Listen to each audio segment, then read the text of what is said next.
Testing, testing, sound check, audio check, 1, 2, 3, 4, 5. Can you hear anything?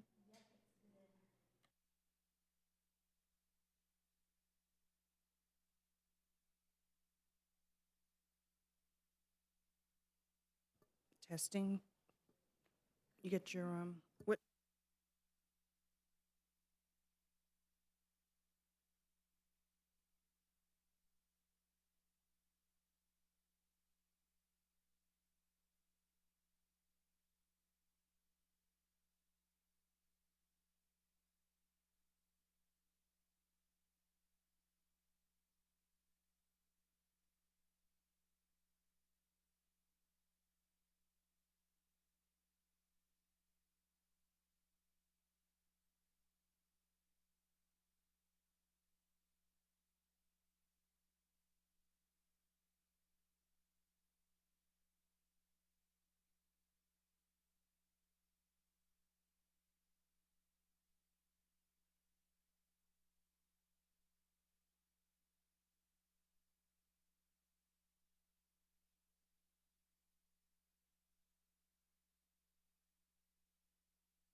Rules Committee will come to order, and thank you very much. Good afternoon to everybody. I think it feels good to be back, and it's still spring outside. I think it's still spring outside. It is. I hope it is in Pennsylvania. It is. Yeah, well, let me tell you what, we're getting the rain. Today, the Rules Committee will consider the first of two appropriations bills of 2015, H.R. 2029, the Military Construction and Veterans Affairs and Related Agencies Appropriation Act, and H.R. 2028, the Energy and Water Development and Related Agencies Appropriations Act. H.R. 2029, which we will discuss first, helps to ensure that the United States military will have the resources that it needs to respond to threats while ensuring that our veteran service members and their families have the benefits and resources they deserve. H.R. 2028 will discuss responsibility funds for infrastructure and defense programs that are critical to our nation's economy and the men and women who protect this great nation and their safety, as well as that of their families. I want to thank Chairman Charlie Dent, Ranking Member Sanford Bishop, one of my fellow Eagle Scouts, from the Military Construction Subcommittee, as well as Chairman Mike Simpson, Ranking Member Capter from the Energy and Water Subcommittees, who will be following you. I want to thank each of them for their hard work and for being here today. Obviously, the hard work of getting this done in a timely fashion is important to the operation of the House of Representatives. And I look forward to your opening statements. If anybody has an opening statement that they'd like to submit to the record, I'll be very excited about that. Before I defer to you, I'd like to defer to the gentleman from Massachusetts for any opening statement. I just want to welcome you both here and look forward to your testimony. I yield back my time, Mr. Chairman. Thank you very much. Mr. Bishop, you and Mr. Dent have been here before. You understand that this committee is intensely interested in not just the subjects, but really the ideas behind what we're trying to do in the long run for not only our veterans, but also, you know, their housing needs and the construction and other things which are so important. And so your opportunity to catch us up on lots of those activities is important for us, this committee, that we see you year in and year out. We're delighted that you're here, and I'd like to, obviously, anything you have in writing will be entered to the record. I defer to the gentleman from Pennsylvania, the chairman of the committee, Mr. Dent. Thank you, Chairman Sessions, Ranking Member Slaughter, and Mr. McGovern, who's filling in for her at the moment, and all the distinguished members of the Committee on Rules. It's a privilege to bring before you today House H.R. 2029, the FY 2016 bill making appropriations for military construction, Veterans Affairs, and related agencies. This is my first bill before the Rules Committee as a subcommittee chairman, and so I'm really honored to be here and appreciate your courtesies. Before we move on, I want to acknowledge the subcommittee's distinguished ranking member from Georgia, Mr. Bishop, for his cooperation on oversight issues and his work to bring this bill before you today. I believe that you have the committee's letter, so I'm going to keep my comments brief due to your busy agenda today. But the subcommittee began work on this bill with a submission of the President's budget and held several budget hearings that ran through March. We received more than 700 requests from members and worked hard to accommodate those that we could. And I tell you, we did a lot of requests, and I think we took care of most of the requests of everybody on this committee. The committee puts forth a bill that conforms to our discretionary 302B allocation of $76.589 billion in budget authority. Within the allocation, we have prioritized activities and spending within the defense and non-defense categories. I believe the bill reflects our longstanding tradition of bipartisan support for our military, our veterans, and their families. Our investment in nearly $77 billion for military construction and VA is $4.6 billion, or 6% over last year's level, which is unprecedented. Military construction side, this bill supports our troops with the facilities and services necessary to maintain readiness and morale at bases here in the States and around the world. The legislation provides a total of $7.7 billion for military construction projects and family housing, including base and overseas contingency operation funding, an increase of $904 million, a 12% increase above the enacted fiscal year 2015 level, and $755 million below the President's request. Of that total, to take care of our military families, there's $1.4 billion is for military family housing. $607 million is for military healthcare facilities, and $334 million is for Department of Defense school buildings. On the VA side, the bill funds our veterans' healthcare system and disability claims operations to ensure that our promise to care for those who have sacrificed in defense of this great nation continues as those men and women return home. Discretionary funding for veterans programs in the bill is $68.7 billion. Total fiscal year 2016 discretionary funding is $3.6 billion above fiscal year 2015. That's a 5.6% increase, and $1.4 billion below the budget request. $3 billion of this increase was advanced funded. On VA medical services, the bill funds VA medical services at $48.6 billion. That includes a $970 million increase over the advanced funding from last year. Disability claims, we provide the full request for the Veterans Benefits Administration, which is $163 million increase over fiscal year 2015, and the full request for the Board of Veterans Appeals. On the VA electronic health record, the bill contains $233 million for modernization of the VA electronic health record. The bill includes language restricting funding until the VA demonstrates progress on the system's functionality and interoperability, and that's a concern to members on both sides of the aisle, a very big concern about the integrated health record. On construction, major construction within the VA is funded at $562 million, which is the same level as fiscal year 15. The bill provides funding for hospital replacement requested in the budget and allows the VA to continue to correct seismic safety issues and deficiencies. Overall, in the bill, we've tightened oversight mechanisms. There are some items not funded at the request. We included reasonable cuts and rescissions, which we consider part of our responsibility as appropriators. That said, this is a very solid $77 billion bipartisan bill that is focused on the needs of our military and veterans. It is a bill we can all be proud of. Support for this bill is a vote of support of our service members, our military families, and over 48 million individuals served by the Department of Veterans Affairs. Mr. Chairman, this briefly summarizes the bill. I'd like to thank you and the committee once again from hearing from us today and for all the courtesies that you've been extended, and pleased to answer any questions you might have. Chairman Dent, thank you very much. Good summary. Mr. Bishop, you're recognized. Thank you very much, Mr. Chairman, and let me thank Ranking Member Slaughter and all the members of the committee for entertaining us. As you know, this bill has a strong reputation for common ground and bipartisanship, as members traditionally work together to fund the construction of our military facilities and to strive to improve the quality of life and care afforded to our veterans and their families. I'm pleased with several aspects of the bill. For example, the bill maintains tough but fair reporting requirements for VISTA modernization, which closely tracks the VA's development of its electronic health record system. The bill continues to prioritize the elimination of the veterans' claims backlog for fully funding the FY16 requests. That's $18.3 million for the centralized mail initiative, which consolidates inbound paper mail from regional offices to a centralized intake site, as well as $140.8 million for the Veterans Claim Intake Program to scan paper claims and convert them into digital format.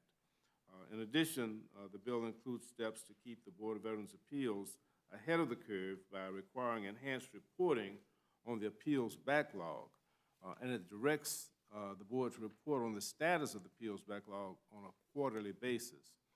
I believe that these are positive steps towards a better functioning VA, and I am appreciative that Chairman Dent has avoided including contentious legislative riders in the bill. Unfortunately, Chairman Dent was forced to write a bill under the majority's FY16 budget resolution, which chose to lock in the Budget Control Act levels and to use gimmicks to boost defense funding. Because of the budget resolution's failure to provide relief from the budget caps, which were established in 2011 and adjusted later in 2013, Chairman Dent was forced to make some tough choices due to the allocation that he was given. While military construction is provided $7.2 billion, an increase of $593 million above the 15 levels, it is still $1.2 billion below the budget request. And in an effort to avoid the defense budget cap, the bill shifts $532 million from the base to the overseas contingency operation funding, even though the FY15 budget request did not include an OCO request, the F16 budget request, that is. This is a gimmick to boost defense spending by pumping up the OCO budget, which is not limited by the Budget Control Act. The Department of Veterans Affairs is funded at $68.7 billion, and while it is $3.6 billion above the FY15 level, it is also $1.4 billion below the FY16 request. The inadequate 16 allocation forced the chairman to slash the request for major construction by $582 billion. Furthermore, the bill includes language that directs that only replacement, safety, and security projects can receive budgeted funding. This language, therefore, eliminates all of the national cemetery projects for FY16, and it puts several other projects in jeopardy. I'm concerned that if this reduction stands, it will further contribute to the gaps in access, utilization, and safety that were already identified in the VA's annual Strategic Capital Investment Program process.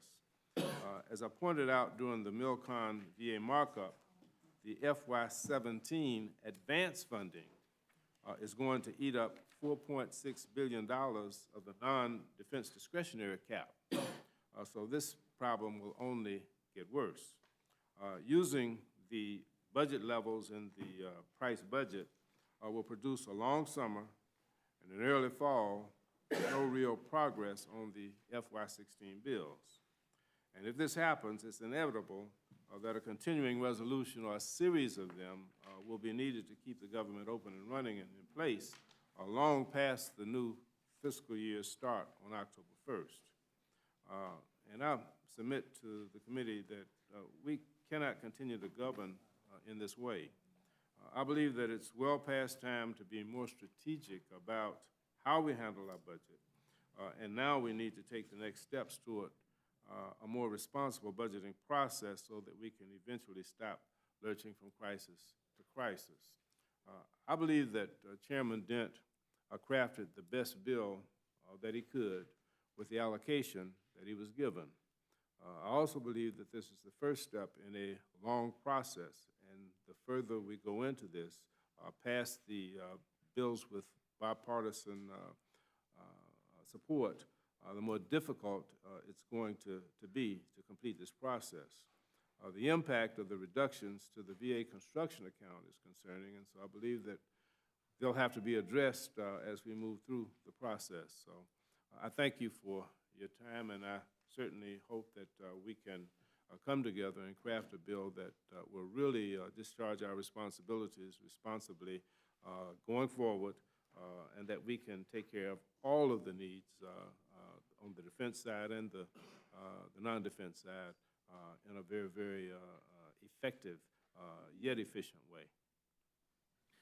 Mr. Bishop, thank you very much. Gentlemen, you are coming before this committee, and we've seen years and years under not just this administration, but this administration, whereby we have been incapable of making, and I'm talking about us, I believe, as a Congress, progress on behalf of the men and women, our veterans. This administration wasted over $1 billion on the program to try and take military health care records excuse me, from the Pentagon to the VA in years. It took several years to waste $1 billion. I know you're starting over.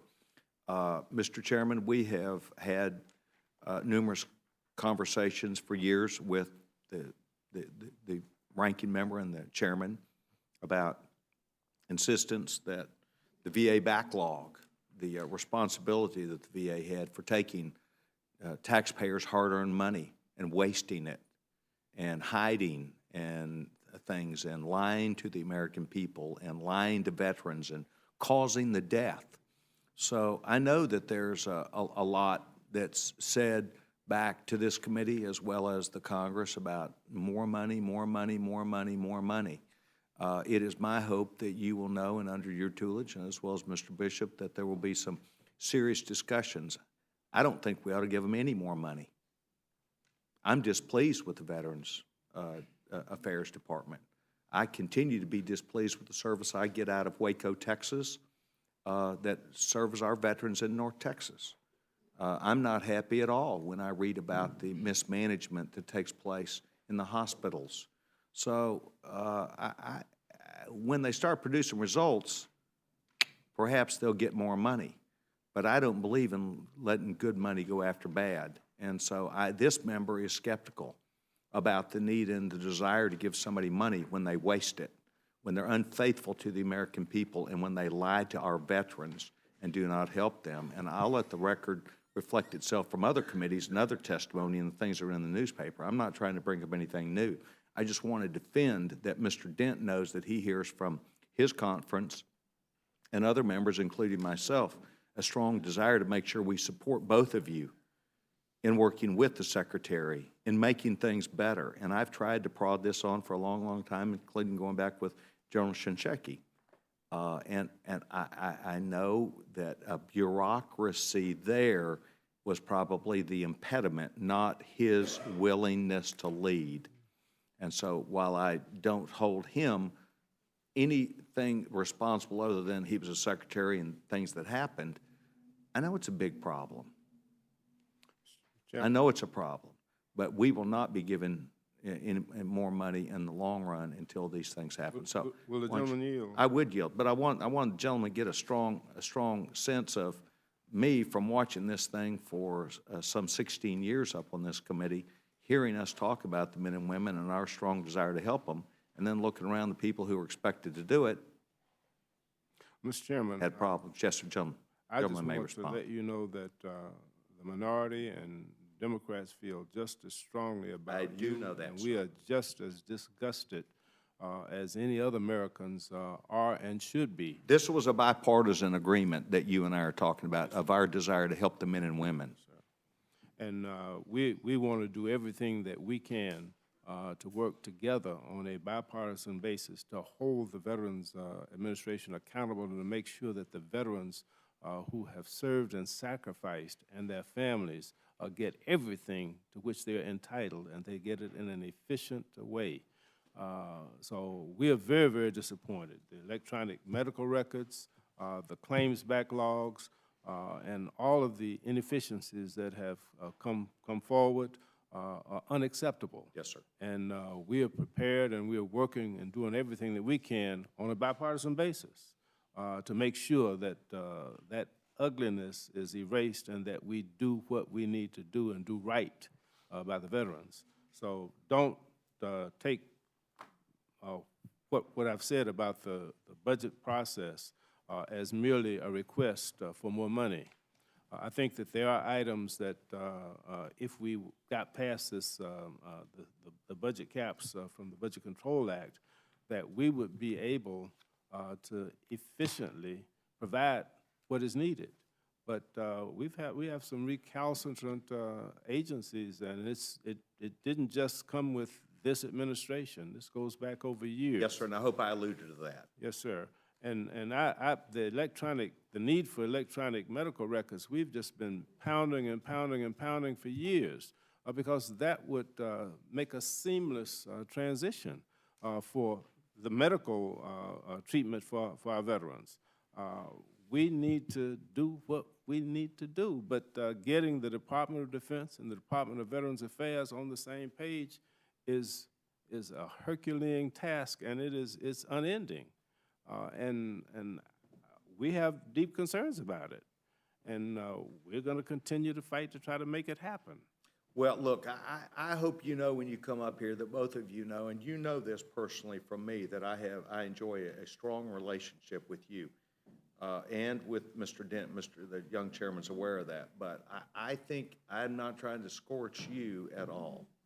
I think you guys, each of you as professional men, are trying to work on this, and I know the committee staff on a bipartisan basis is committed to it.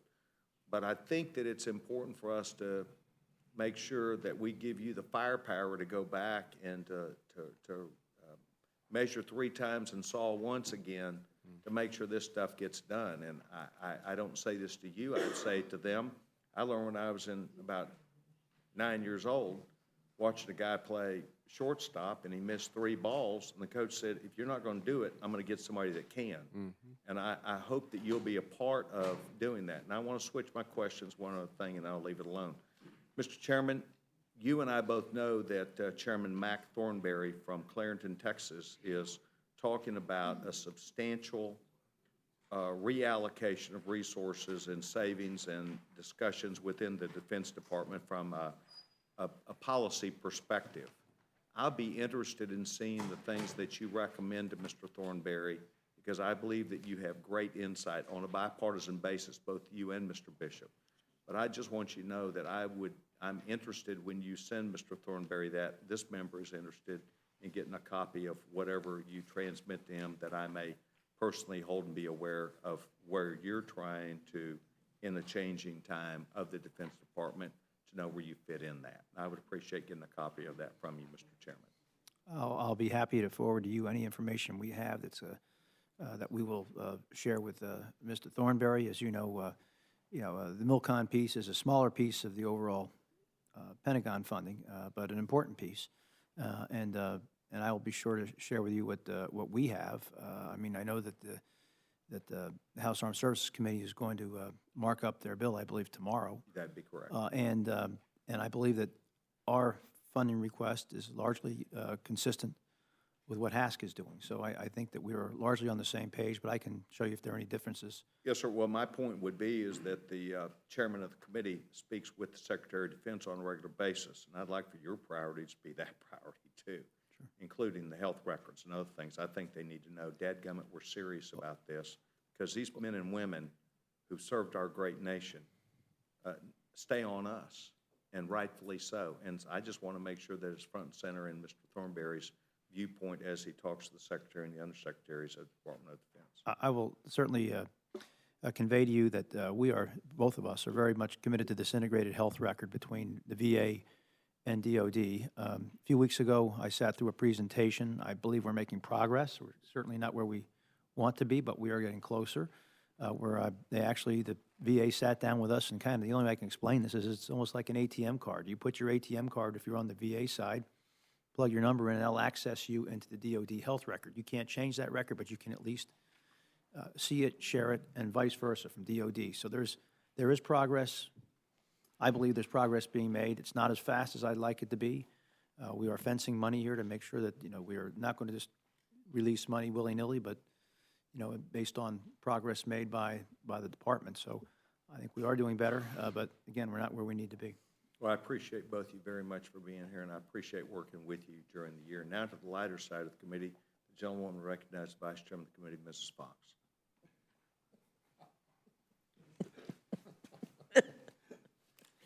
Chairman's in rare form today. I want to welcome the two gentlemen, and I appreciate the comity that exists between the two of you in terms of bringing forth a recommendation. I want to say to the gentleman from Georgia, I appreciate what you said about we're doing, quote, everything we can. I'm not sure that we are doing everything we can to bring accountability to the programs that you all are asking us to fund.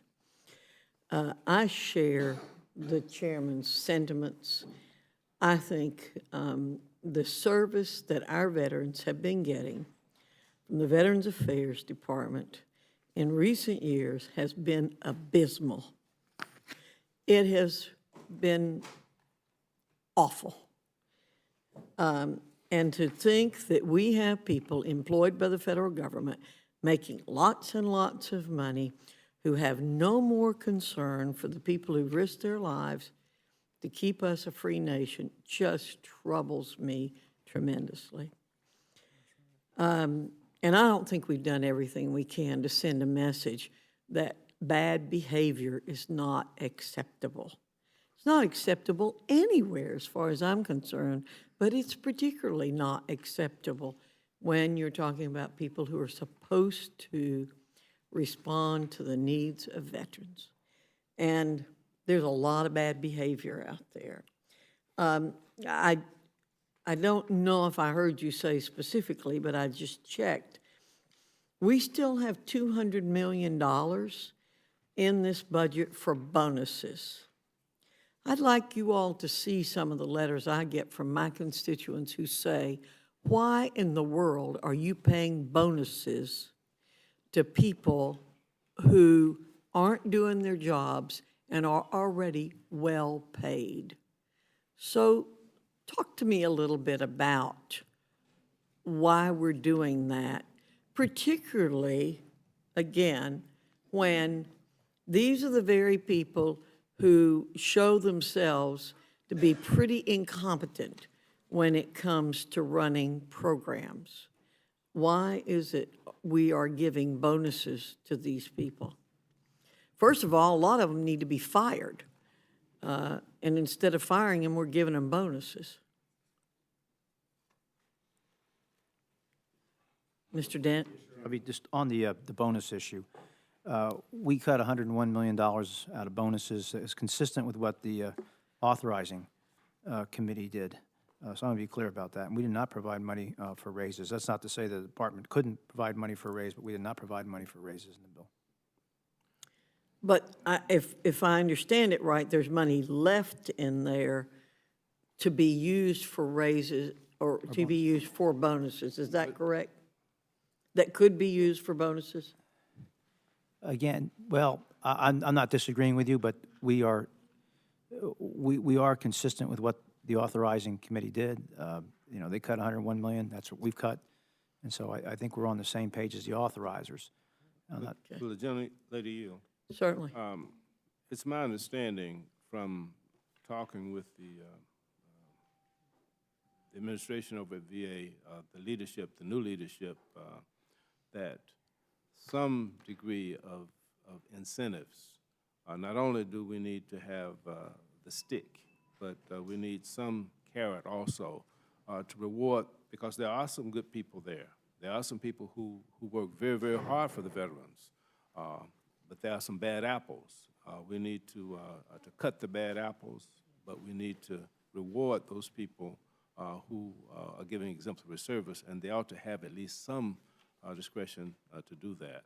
And I think that in the ordinary administration and management, that is a tool that management needs to have so that hardworking people can get some incentive for continuing their hard work. Not all of them are bad apples, but there are too many, and they need to be weeded out and discarded. Well, it seems to me that there isn't any stick at all.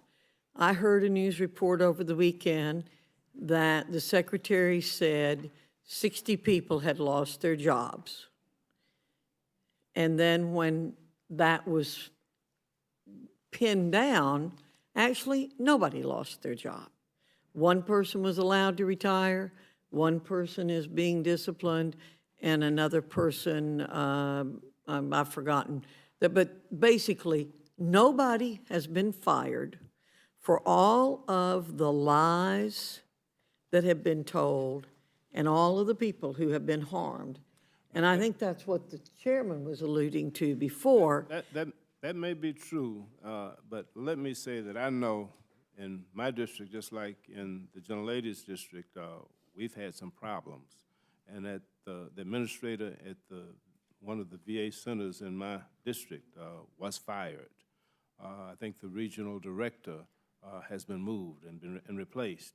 And we've had a series of changes because we've had some bad actors, some bad conduct, and some poor services to our veterans. And in order to correct that, the leadership had to be changed, and it has happened.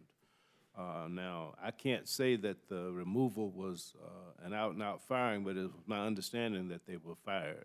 I know that they were removed and replaced, and that from conversations with the secretary, he's visiting the various centers, and he is getting reports, and he is scrutinizing it, and he's removing those people that he can establish have been engaged in malpractice, if you will. Mr. Chairman, did you want to say something? I would just state it another way. There's no specific funding in this bill for bonuses.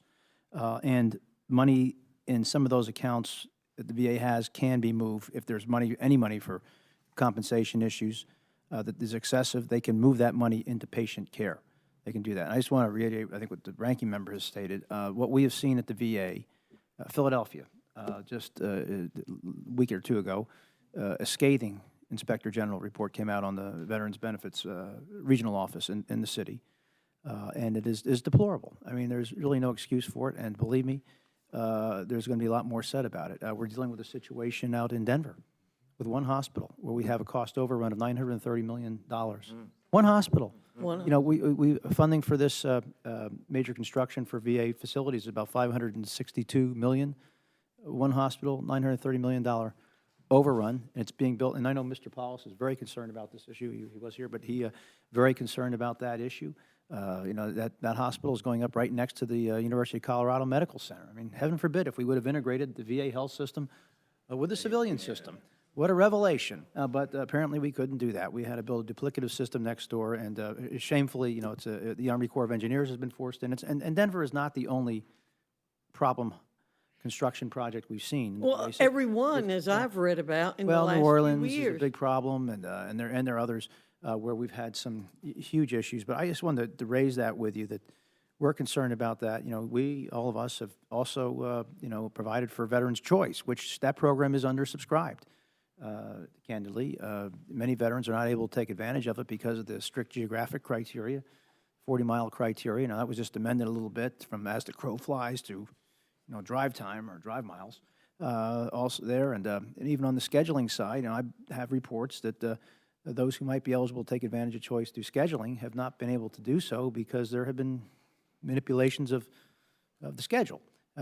So I share your concerns, believe me, and at the same time, you know, there are a lot of good people, as the ranking members point out, there are a lot of good people who do work in the VA, you know, who are trying to do the best they can with patient care, and you know, but we have a systemic structural problem here that has to be addressed and specific. And I would also argue that at some point Congress is going to have to make a choice. You know, are we going to continue to build capacity for the VA system and provide choice? I don't know that we can do both sustainably over the long term. Now, we have 3 years on this VA choice bill. You know, we got the $15 billion, but that money's going to run out someday, even though not much of it's being spent now. We're going to have to make some choices, because I don't know if we're going to be able to build capacity indefinitely, infrastructure within the VA and choice. We might have to make a decision. That'll probably be for the authorizers and all of us to contend with at some point, but I hear your frustrations. I share them. Well, I just want to say I don't think we're doing all that we can do, and this is a prime example of the ineffectiveness of the federal government and our constituents see it clearly and are asking these kinds of questions. So thank you very much. Gentlewoman Jill's back to time. I want the record to reflect that I believe this committee has great confidence in both of you and what you're doing and your attention to duty and not shirking the responsibility at all. I think you're hearing back that you're our sounding board back to the men and women of the VA that you deal with, and that we're giving you lots of good ammunition where you can go back and let them know you got a little bit of help up here. So don't ever think we're not behind you. Mrs. Slaughter. I share everybody's frustration. It's almost beyond endurance. I represent between 70 and 75,000 veterans in one county without a hospital. We built about 15 years ago a clinic that was totally inadequate, didn't have parking space, couldn't do anything. It took years to get it up. The replacement clinic now is 2 years overdue. They've decided to split it in two and do it in 2 phases, and what I'm worried about is that they will make the veterans go from one place to another. So we got a little thing put in the bill. We'd appreciate they not do that, and we're very grateful for that. At the same time, I am aware that the Veterans Administration, because of the war, has gotten 50,000 young Americans who've been grievously wounded. And that came on top of a system that was already pretty stressed. And they were closing down some hospitals and changes being made. And we have to, I think, cut some slack for that. But I do think that systemically it is not working and has not been for a long time. I read after a hearing recently that one of our colleagues suggested that they take them out of the construction business. I really think that might be something you'd look at very closely, that they're simply not capable of doing that. And I think in almost every case, and mine is not unusual, that we're 2 years overdue. They don't even have property yet. It was supposed to be built and up and running 2 years ago. And one other thing, I met yesterday with the head of the Veteran Service from my county, and she said that she believes that one of the best things you could do would be separate benefits from health care and have two different systems because they cannot intertwine. And she also said that the compensation hearings are awful because they have so many people to talk to, and that the discrepancies that she finds as she reads the notes coming back from the hearing, the veteran will say, she will say to the veteran, how did it go? And he'd say, fine, I rotated my ankle 5 times, or once and it hurt, and she said, quit. But the record would say that he had done the rotation 5 times without any problem. Literally distorting the record, not to give the compensation to this veteran. Now, if that's going on, that would be really an awful thing. At the same time, I know that there were some programs that were intended for veterans who needed serious care. I've got veterans living, homeless veterans. I got living in a rotten hotel. I've had to get health care for them, one who tried to patch up his dentures with crazy glue, and I had to beg the Eastman dispensary to fix them for him. I mean, it really is borders on unreasonable, I think, because they are not capable of doing it. But this one program I'm thinking about, aid and assistance, I'm sure you're aware of that. They can't tell you how much they spend on that. They have no clue. They don't seem to understand particularly what the criteria is. And I've had a lot of veterans living in very elegant retirement homes where apparently they were enticed to come in there as veterans and then apply for aid and assistance to pay the rent. At the same time, as I said, I've got veterans who are seriously in need, and we desperately try to get the help for them all the time. So if you need any help and you want some people to come testify at a hearing, I can sure supply some for you. Of what it's like in an area without a hospital, and what we try to do, we have to transport veterans. The first clinic we built was supposed to be on the grounds of Strong Memorial Hospital, one of the best hospitals in the country, but the board turned it down, which I think is a mistake, and I like what you said about why can't we share some facilities. If I have an emergency, a veteran who has a serious emergency in the middle of the night, I don't want him to have to go over to Syracuse, 90 miles away. So there are so many things, I think, inventively that can be done, and I know that the two of you want to try to do that. And I frankly, for one, I offer my help to you with any kind of things that I can tell you what's going on in my district, and now it falls my lot to give you the administration's statement. So brace yourselves there. Okay. The administration strongly opposes the House passage of H.R. 2029. And I'm not going to do all this, it's 3 pages. But the bill fails to fully fund critical priorities, the veterans' medical care and VA construction. And he would advise the veto from his senior staff. But basically what they're saying is that sequestration has really hurt the economy and has shortchanged investments in the middle-class priorities. Sequestration was never intended to take effect. Rather, it was supposed to threaten such drastic cuts to both defense and non-defense funding that policymakers would be motivated to come to the table and reduce the deficit through smart, balanced reforms. And I think a lot of us would like to do that. However, maintaining sequestration would negatively impact programs that provide important services to our nation's veterans, and funded in appropriations bills where they propose to make even deeper cuts relative to the president's budget in H.R. 2029, for 2029. The American Jobs Center serve 1.2 million veterans annually, including 300,000 who receive intensive employment services. The transition assistance provides 200,000 service members a year with employment guidance and information, and hundreds of thousands of veterans rely on a wide range of Department of Housing and Urban Development programs for housing support and homeless assistance each year. To continue in the thing we're going with sequestration, it would also mean that children losing Head Start, more than 2 million fewer workers receiving job training, employment services, and thousands fewer scientific and medical research awards and grants that adversely impact the pace of discovery and innovation, would hurt the economy, the middle class, and Americans. And finally, the President's senior advisors would recommend the veto of 2029 and any other legislation that implements the current Republican budget framework, which blocks the investments we need for our economy to compete in the future. The administration looks forward to working with Congress to reverse sequestration for defense and non-defense priorities and to offset the costs with common sense spending and tax expenditure cuts, as members of Congress from both parties have urged. So then they go into specific things, which we will be, I ask unanimous consent. Without for the objection. record. I don't envy you your job. I don't think there's a member of the 535 of us who don't suffer every day trying to get something done through the VA. And while I'm certainly sympathetic with them, with all the new people that they've got with life-altering wounds that came back, we really have to do something drastic, I think, to change the system. And how many years has been waiting for them to get those records? A long, long To time. get rid of all, the picture that haunts all of us is the floor of that warehouse that's buckling from the weight of all that paper that we really should not be doing in this century. So thank you both for your hard work.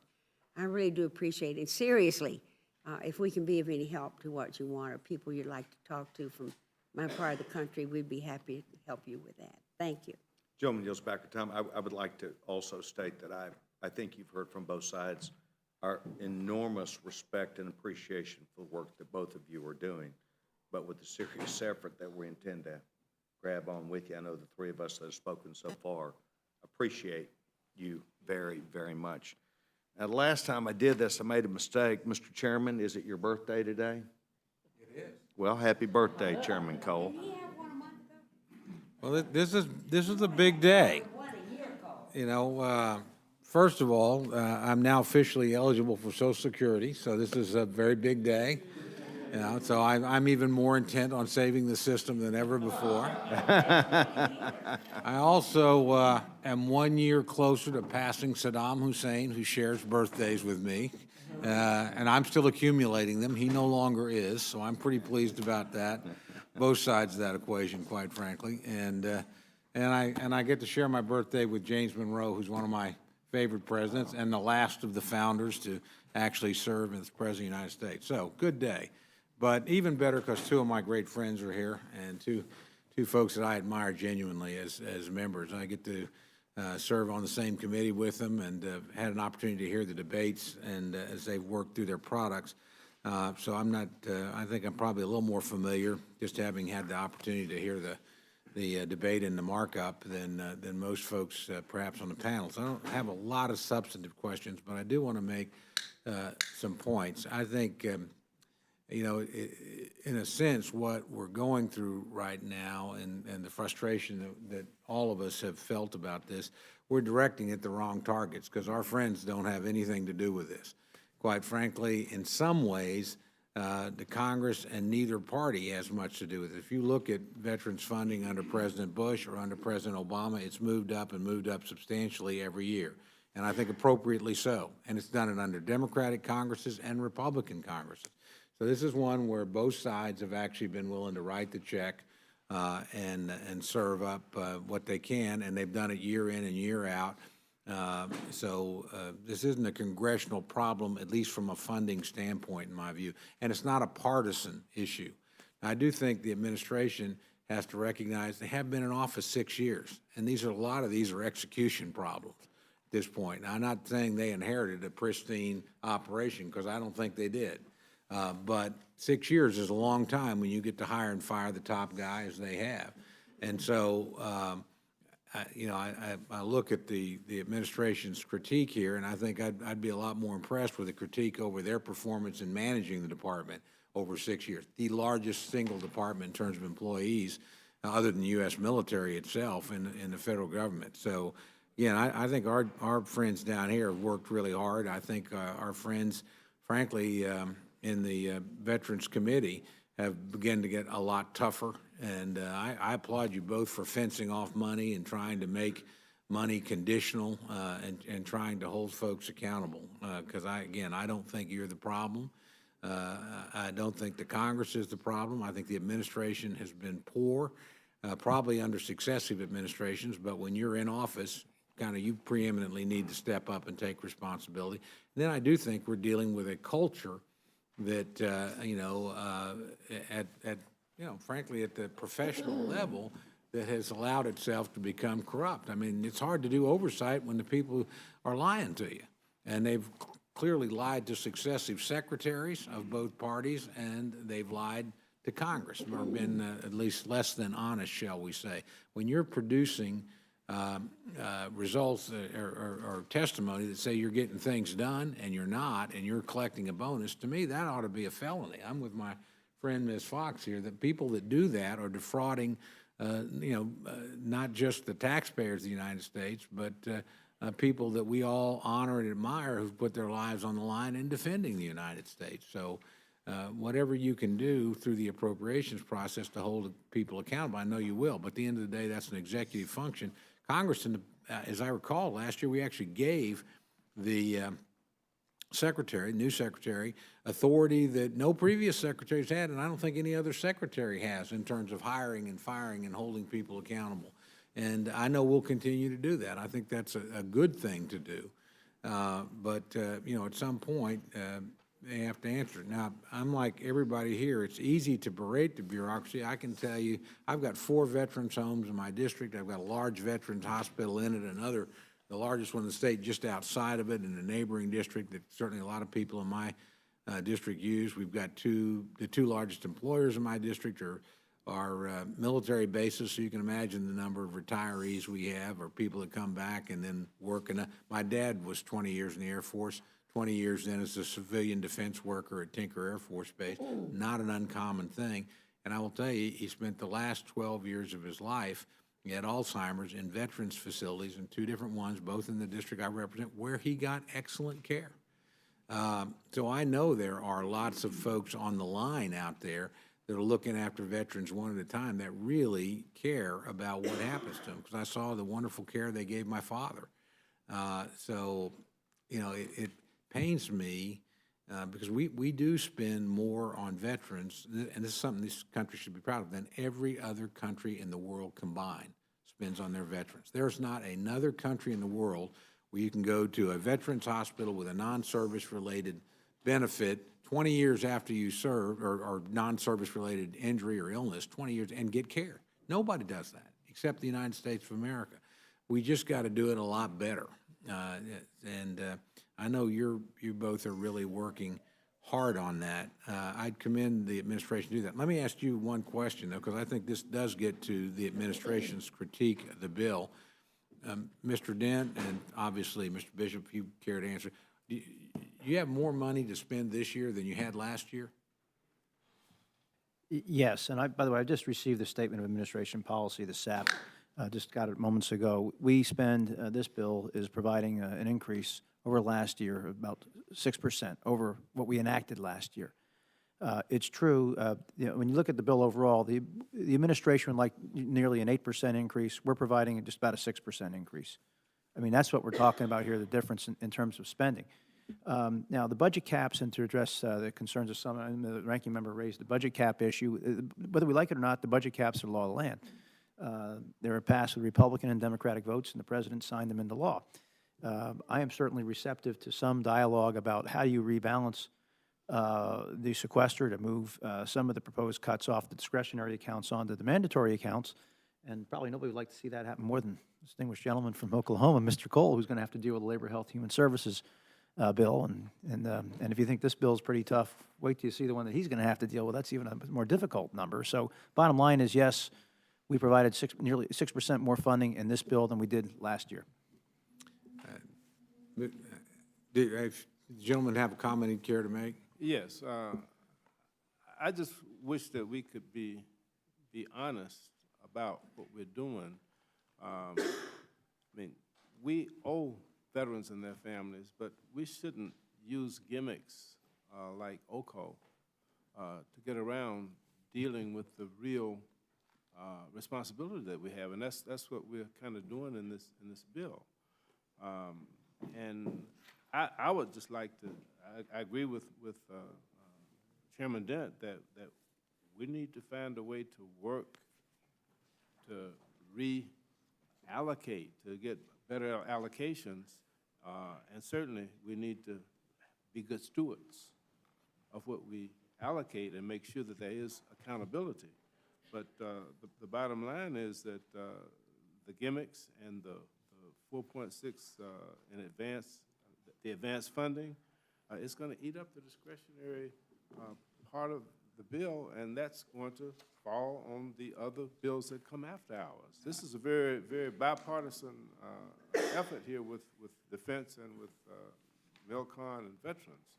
But when you get beyond that to some of these other bills, where we also have a responsibility as a Congress, if we're going to do right for our country and our country's future, we've got to find the right way to do it. And I just don't think the sequester is the way to do it. It was a poison pill, which it seems as if we never expected to swallow. But now we've got to find a way to get an antidote and get it straight.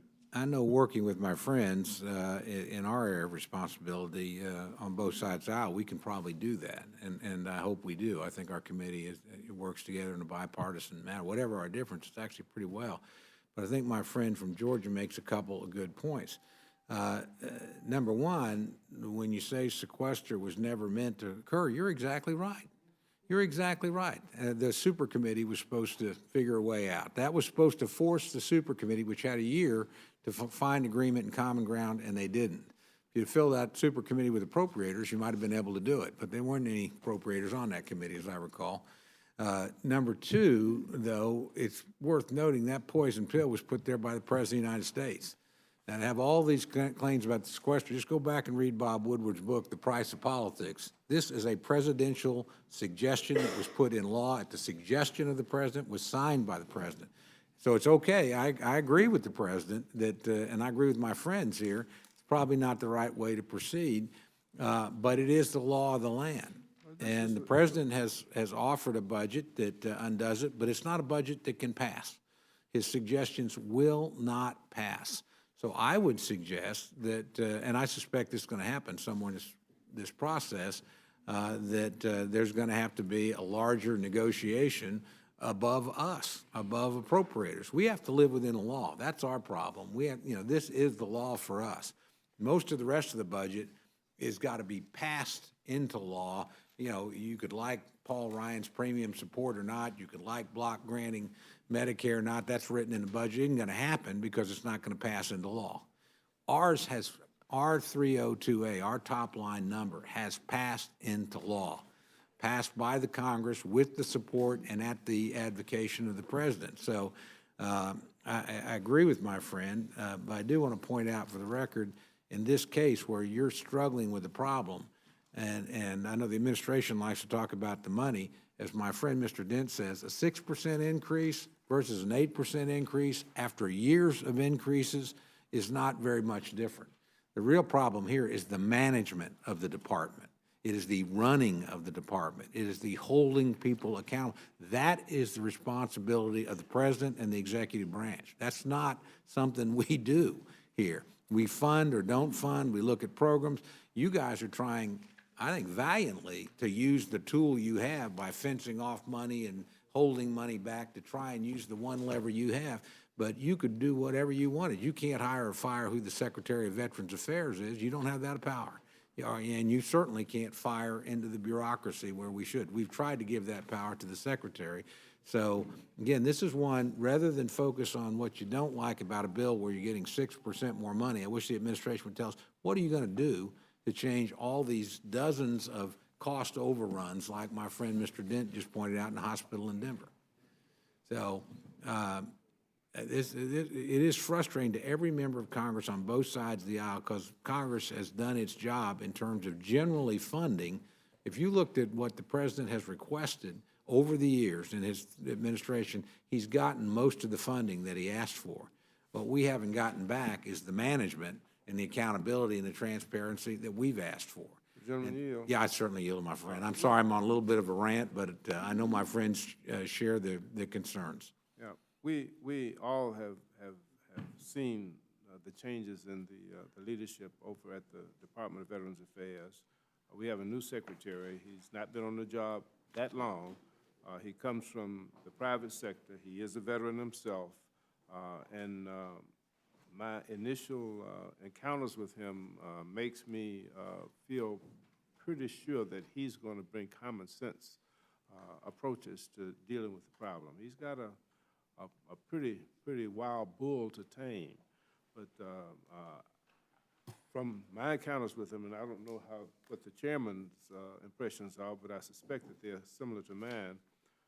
He wants to get to the meat of it and get it done, and get it done correctly, and cut through the bureaucracy and eliminate the inefficiencies.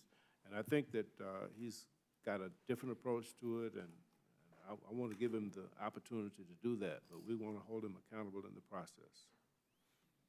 I would just add that I believe Secretary McDonald is very sincere and genuine in his commitment to veterans and the customer service. I mean, he comes out of Procter & Gamble. He can sell soap. So I'm every bit convinced that he is deeply committed to serving the veterans. That said, you know, the challenge is the bureaucracy within which he's leading. It's going to be difficult. You know, we saw what happened in Phoenix, where there were, you know, inexplicable and inexcusable waiting lists. Veterans died waiting for care at the Phoenix Veterans Hospital. I mean, I looked at that story, and my reaction was, my goodness, are they telling me there weren't other healthcare opportunities for our veterans in the Phoenix area? Nobody could have accommodated them. Of course they could have accommodated them. And so the real question for me is, you know, are we going to provide veterans care, health care especially, more conveniently to our service members? And it seems to be a very difficult question for the bureaucracy.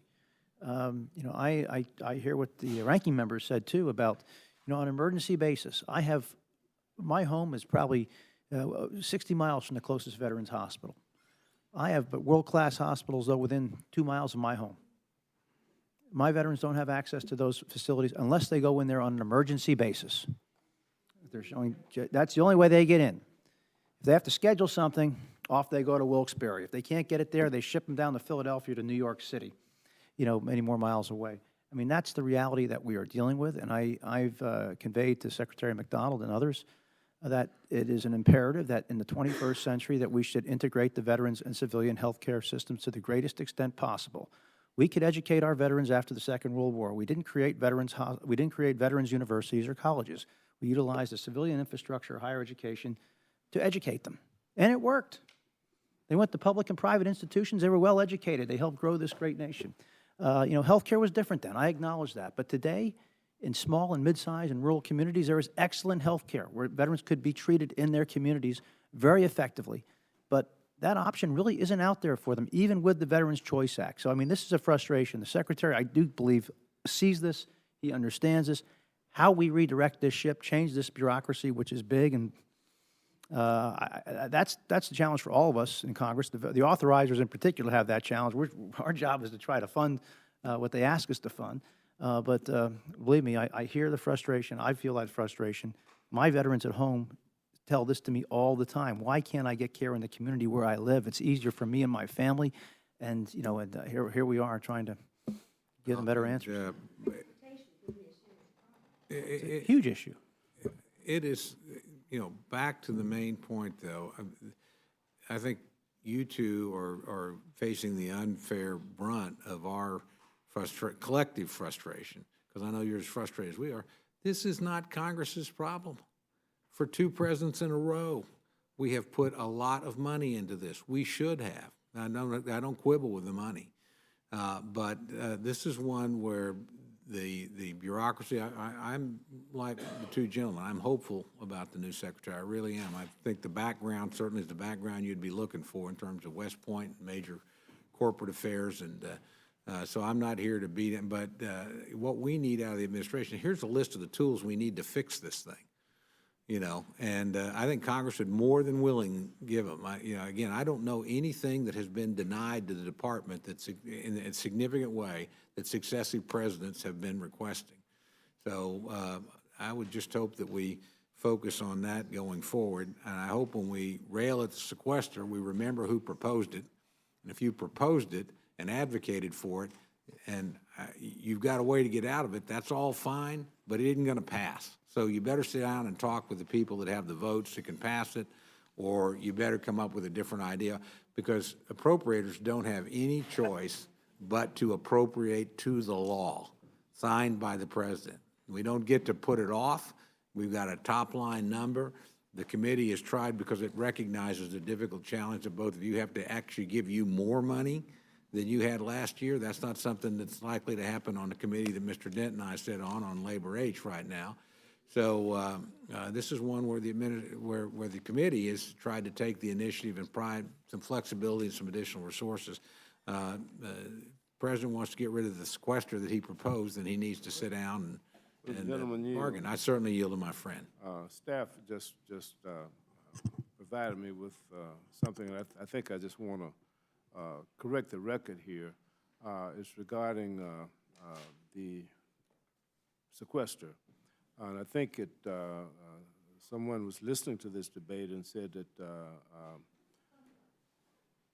here's a quote from Paul Ryan, who was sort of bragging about the Budget Control Act and how conservatives got it and got the sequester into law. And the quote is that what conservatives like me have been fighting for years are statutory caps on spending, legal caps in the law that says government agencies cannot spend over a set amount of money. And if they breach that amount across the board, sequester comes in to cut that spending, and you can't turn that off without a supermajority vote. We got that in law. That was on the sequester. That's fine. And it was and that was an agreement, and it was put there really like a guillotine, only to happen in the event that good folks were not able to muster their responsibilities in balancing that budget. Unfortunately, it happened. Now we need to go back and recalibrate and put in place something that works, because this is not going to work. Well, to my friend's point, I've been willing every time when there's been a deal or is at the top that gets, whether it's fiscal cliff or any of these things, to try and vote to support where the two sides came together. But again, this was the president's suggestion. Okay, you can talk about Paul Ryan all you want. This was a White House idea. They gave him a year. I'll give you that for Congress to do it. What came, out of that was a deadlock super committee. Although the president didn't support Bowles-Simpson either. And so here we are. So again, our problem is we got to sit down and work our way through this. The proposals on the table so far aren't acceptable to the people that have to do it. And I really think that it would be more, if the gentleman would yield, I certainly yield. It would be more constructive for us not to be finger-pointing and not to be trying to say whose fault it is, but rather for us to come together and try to find a solution. Because it's not going to be a partisan battle here. These are not partisan challenges that we're faced. I mean, the future of the United States of America is dependent upon how we handle this. And it's not going to be resolved with Democrat or Republican charges and counter charges. And because the problems are not Democrat and Republican problems, they're American problems. And we've got to come together on a bipartisan basis and work it out. That's what we're sent here to do. Well, I agree with my friend, and I think I've been willing to do that. I think the president needs to then sit down and do that as well.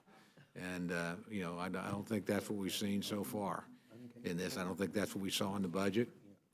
So Anyway, I think we'll have a chance to do it. I want to commend the two gentlemen. I've taken way too much time. Thank you for your hard work. I think you've moved the ball in the right direction with what you have. I envy you as a member of another committee that actually got an increase, that is pretty close to what the president asked for. That's a pretty good deal. That's better than a lot of other subcommittees did. So I'm sure we'll work this out as we go along. But again, this has not been largely a money problem. This has largely been a management problem. And that preeminently responsibility rests with the administration that is now into its 7th year. So, if you got a problem and you've had it for 7 years, I think you have to take some responsibility for it. That I yield back, Mr. Chairman. Gentleman yields back. Some gentleman from Massachusetts record. Well, thank you, Mr. Chairman. I'm going to point a finger, though, because I think it's important to get the record straight here. About the sequester stuff. I hear over and over it was the president's idea. I mean, look at the origin of this craziness, and that's what it is. I mean, this was a nutty way for Congress to behave by embracing the sequester. But the origin is clear. I mean, this was created by the Budget Control Act of 2011, and that was the ransom that Republican leaders received for agreeing to let the U.S. government pay its bills. The Washington Post gave it 4 Pinocchios when this charge was brought up before. So let's be clear about the history here. And this sequester is causing problems not only with our VA issues, but with a whole bunch of other issues. Our infrastructure in this country is falling apart, and we don't even have any way to pay for it. So at some point, we're going to have to deal with this and all act like grown-ups and get into a room and figure out how we're going to keep this country moving forward. And so I voted against the sequester. It was a gimmick. I'm glad I did it. And even though I knew it was a gimmick, I never thought Congress would be stupid enough to allow it to go into effect. And we did. And I think that's, and the whole country's paying a terrible price for that. As far as the VA goes, I want to just make sure the record is clear. There are really good people who work at the VA. I spend a lot of time at VA facilities in Massachusetts. There are people who work awfully hard, who are very dedicated to the care of our veterans. One of the problems that I see in my state is that you have aging infrastructure, but you don't have the funds to repair it. You have vacancies where they're looking for doctors to fill vacancies, and because the pay is not competitive with private hospitals and other, medical centers, that they have trouble filling positions. They're advertising, they're looking, but they have trouble filling positions. Sometimes they have trouble keeping people there. And yes, I think we ought to be thinking creatively about how we can better integrate kind of our VA medical services with kind of our civilian medical services. But let's also understand that there are some services that are very unique to our veterans. We keep on getting involved in these wars, and we have veterans coming back with health challenges that, continue to get more and more complicated. And by the way, this all happens while we sit around and we can't even decide whether to authorize going to war or not. I mean, we're also courageous around here. We can't bring a vote on the floor as to whether or not to authorize these continued wars or to stop them. But nonetheless, more and more veterans are being produced as a result of these wars. And so we need to make sure that, yes, that the health care is accessible as possible. If we can use some of our civilian medical institutions, that's great. But when it comes to things that are unique to our veterans, we need to make sure we have the best there to serve them. And that means paying them, paying these medical professionals a wage that is competitive. Mr. Dent? Yeah. The gentleman, you on that point. Look, I agree that the VA should be much more focused and specialized. PTSD, Agent Orange, behavioral health, prosthetics, traumatic brain injury, but much of the care being provided at the VA is for non-service related issues.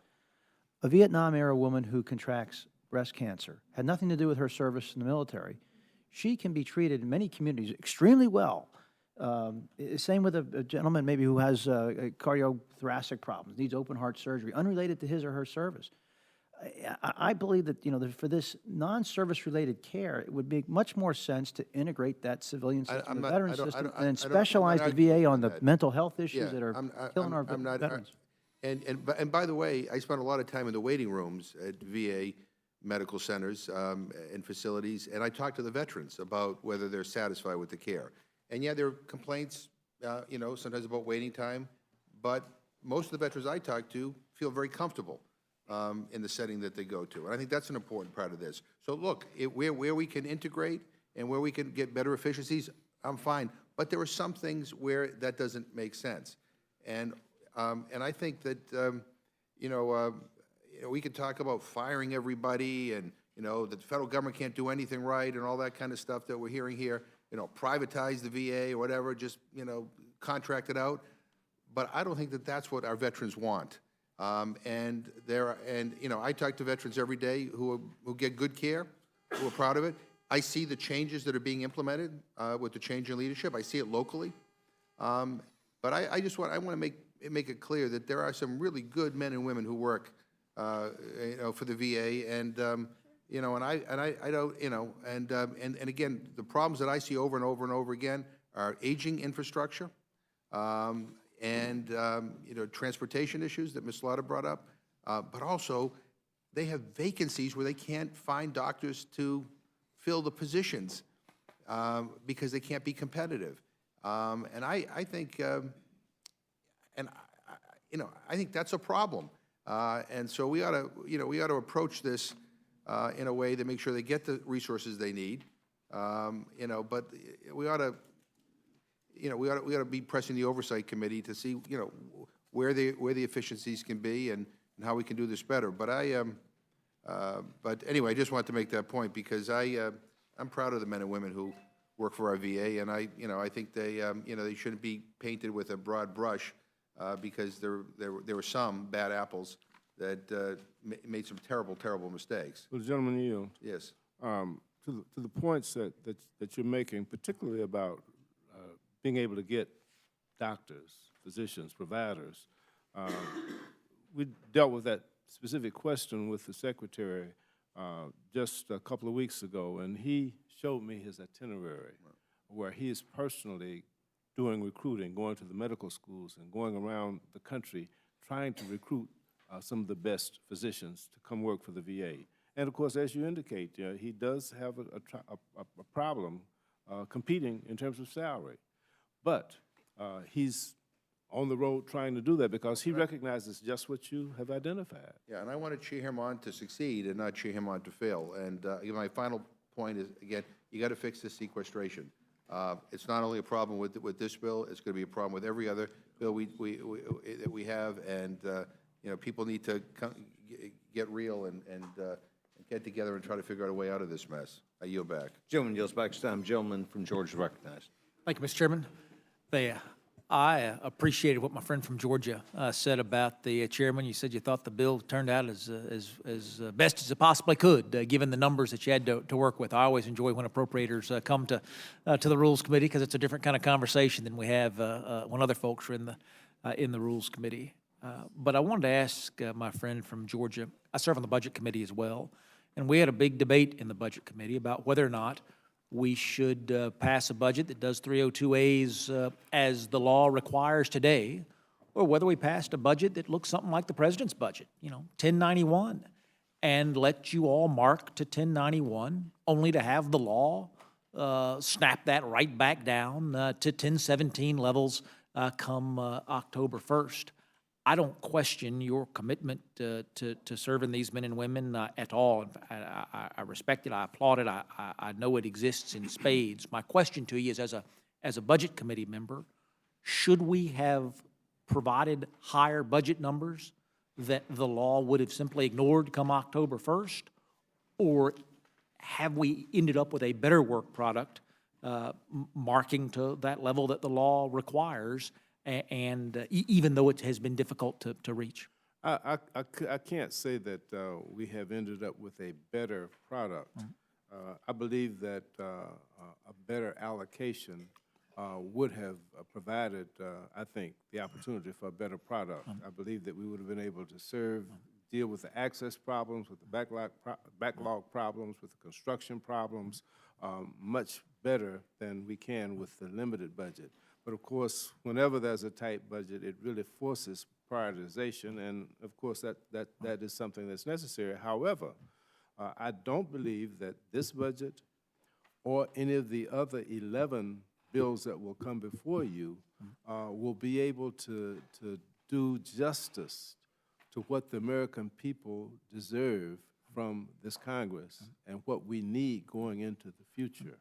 And I believe that this Congress and the leadership on both sides of the aisle and 1600 Pennsylvania Avenue needs to come together recognizing that what we're doing is really inadequate and reframe this whole budget process so that we can do adequate allocations to address the requirements that we face efficiently and economically.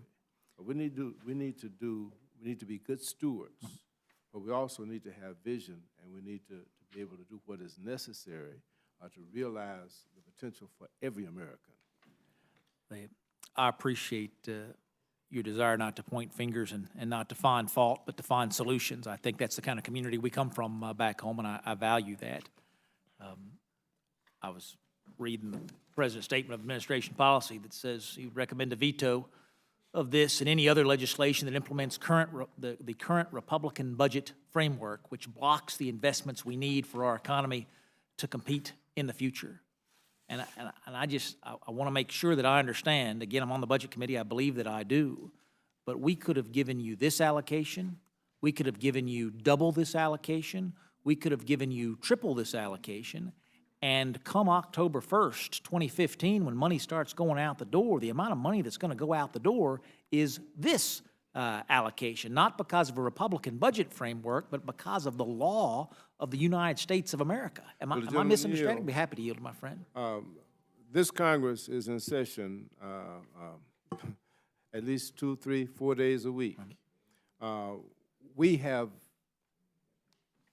the ability, the capacity, the opportunity to change that law. Absolutely. And we could have changed it.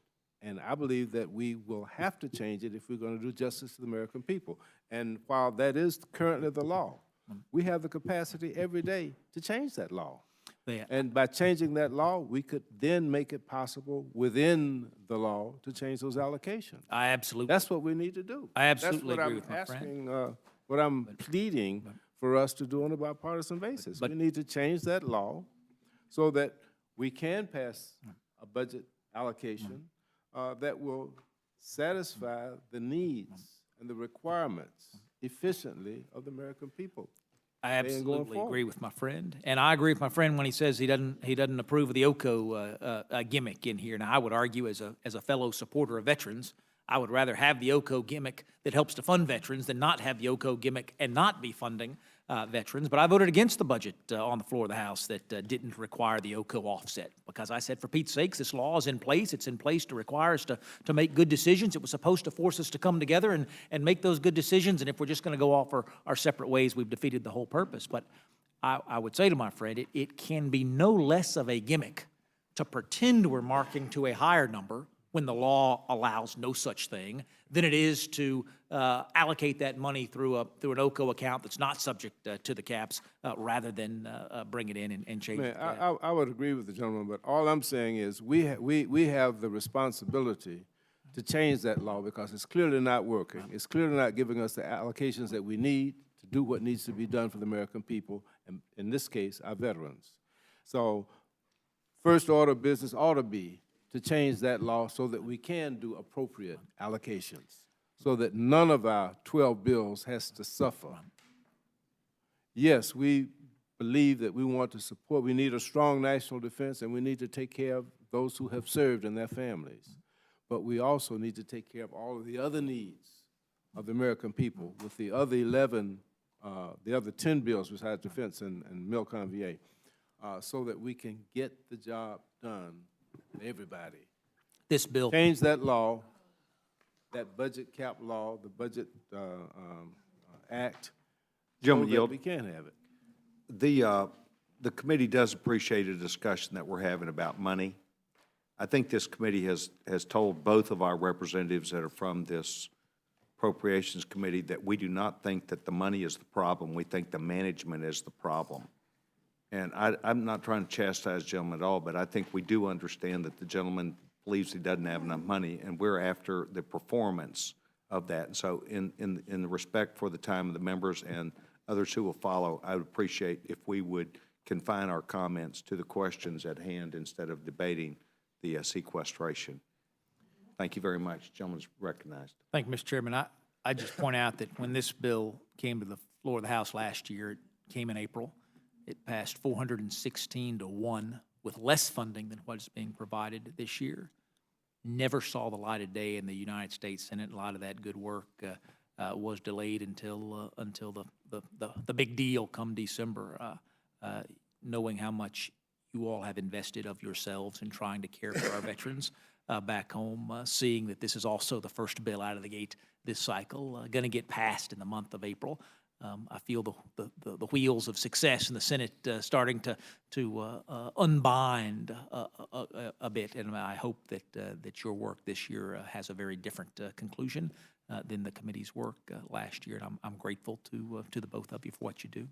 Thank you, Mr. Chairman. I yield back. Gentleman yields back time. Gentleman, the floor is recognized. Thank you very much, Yes, Mr. sir. Chairman. I add my gratitude to the chairman and ranking member. I think that they are exceptional and have done an exceptional job here today, and I'm deeply appreciative of both of them being so clear-eyed about the subject matter that they're dealing with. I do have a question asking totally for information, following along the lines of the statements that were made by my colleague from Massachusetts, Mr. McGovern. How many employees are there in the veterans healthcare system? And that's not a gotcha question. If staff knows, I'm just interested. Oh, okay.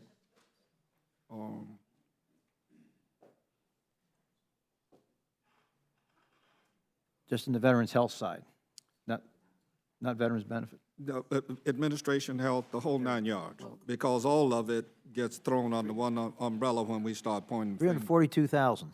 How many? 342,000 people. That's, I had no idea until this minute that there were that many, and I'm, For all VA. That includes health, that's all VA. veterans' health, veterans' Understood. benefits, yeah. Understood. Well, one thing that the current offering does is it takes away the raise that other federal employees in some agencies, I suspect that there may be one or two others that have drawn the ire of certain of our body. But I know a little bit, and I'm sure all of you do as well, about morale. And while there could be countless arguments for a substantial number of the people working under the aegis of VA, there can also be a compelling argument, as Mr. McGovern made, that a substantial number of those people are doing a good job. How you make that determination or how they make it, I don't know. But it would seem to me that the 1.3% raise should have been made available. Let me tell you just a quick personal story. My father's brother, Willard, the only job he ever held was at the Veterans Administrations in California, 2 of the facilities. The last one he worked at for 25 years was in Beverly Hills.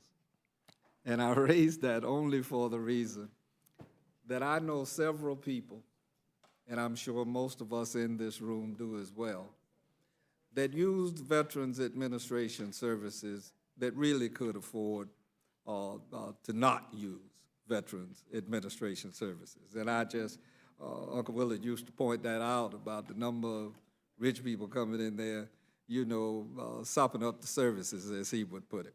But I only point that out. Nothing's going to be done about it. I'm not arguing at all that people don't deserve. I take my friend Mr. Cole's statement very seriously regarding this country being the only country that provides for the sustained period of time for our veterans. One could make the argument that they should be cared for forever. But I personally take umbrage with those that are using the services that could afford to give up some of what they have received. And I also want to come quickly to the defense of the good employees and point out some good news. There have been substantial changes in two of the facilities that are in the constituency that I'm privileged to serve. And those changes have been positive all the way from wait times to the kinds of services received. I want to compliment the two of you on pointing out the great needs that we have for the homeless and the things that you have done, and in Hudash, how that has come to the fore. I consider that to be critically important. And commend you in that regard. Also, all of us know that there's great need in suicide prevention and PTSD. I had the good fortune of one of the few veterans in the program came to my office suffering PTSD.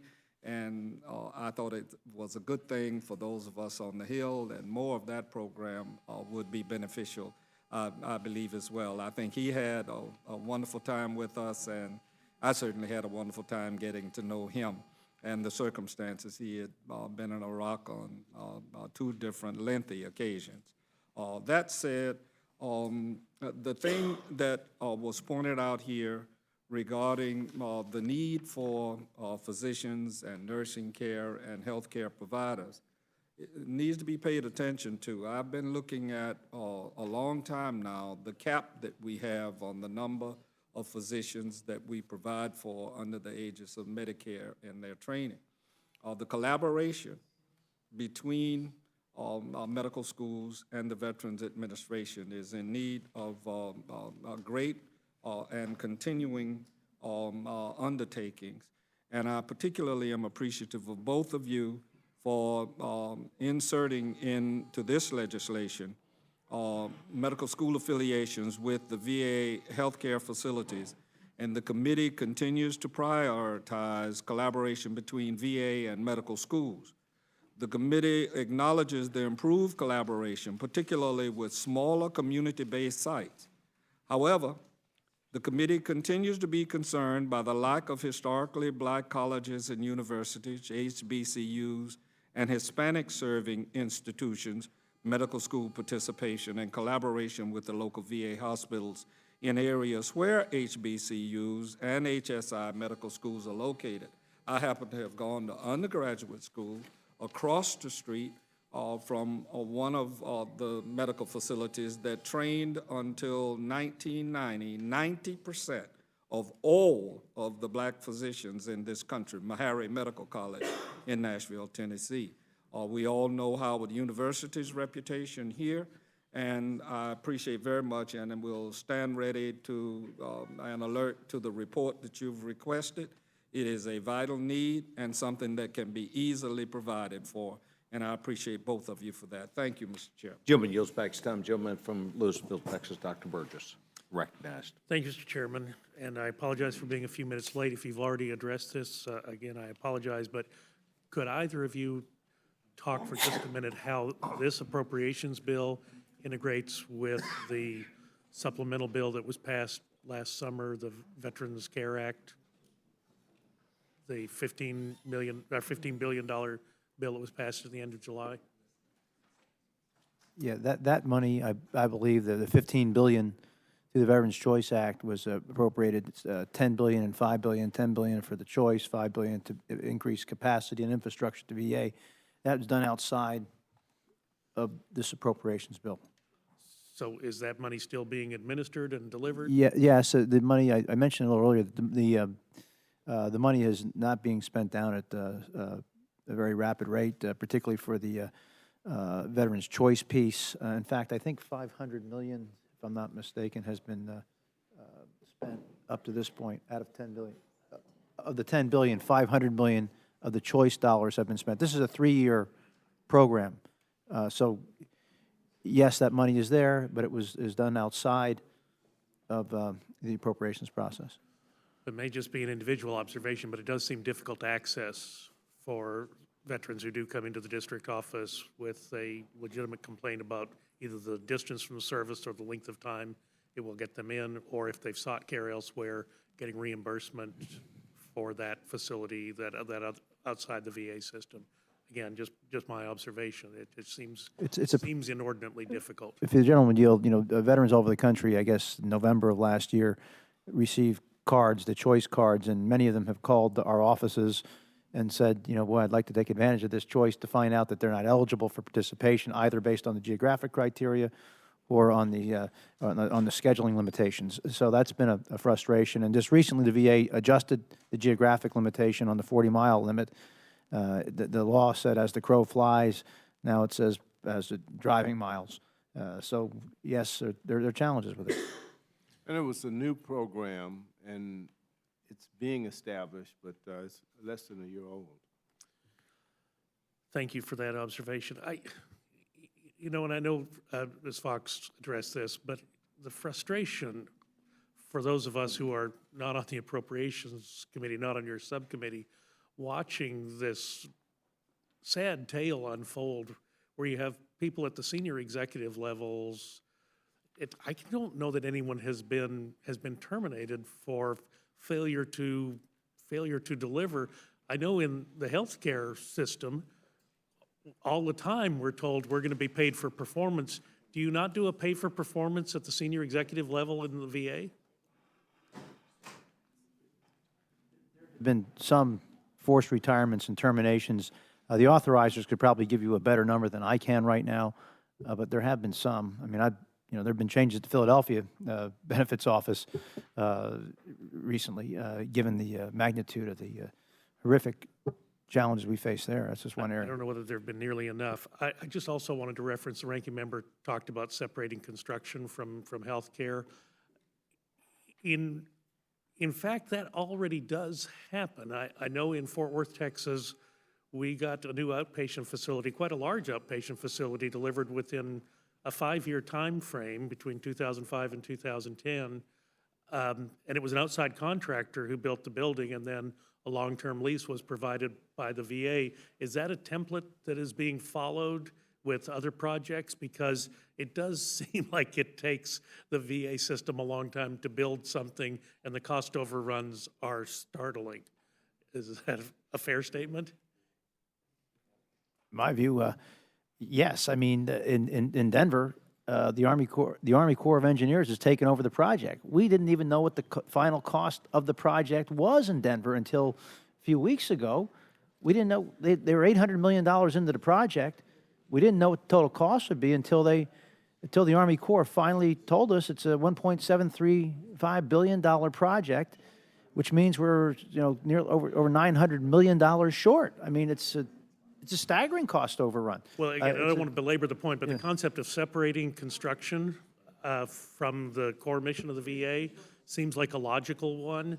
And again, I've just referenced the outpatient facility in Fort Worth, Texas, a massive outpatient facility delivered within 5 years' time. That really is, when you look at these other projects that have literally take an entire congressional career to get delivered, and the cost overruns are mammoth. I think 3 years ago, we changed the construction requirements from no-year money, which means that there's no limit on when the money has to be spent, to 5 years, which was an incentive to try to get it done more quickly. And I think you were the beneficiary of that.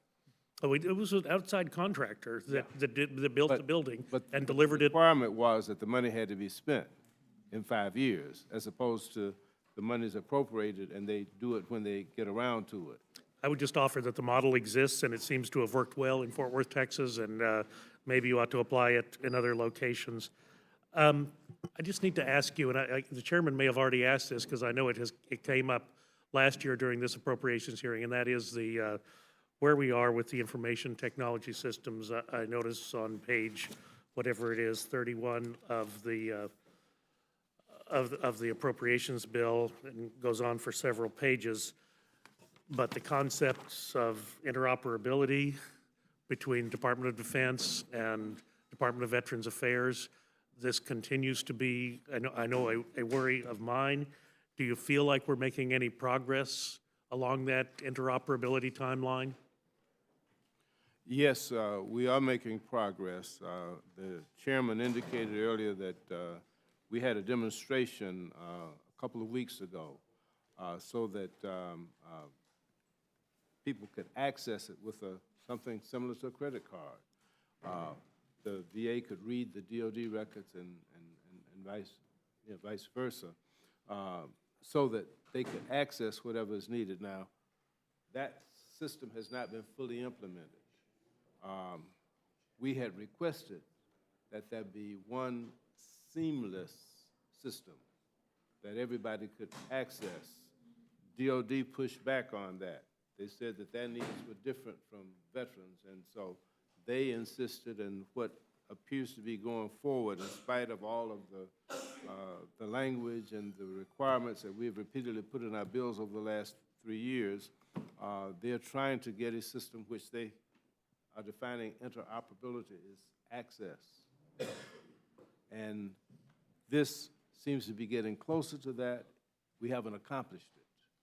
But I just offer the observation that this became a problem in the public knowledge January of 2007, and we are seemingly going a very long way to a solution that in the private sector would have been handled.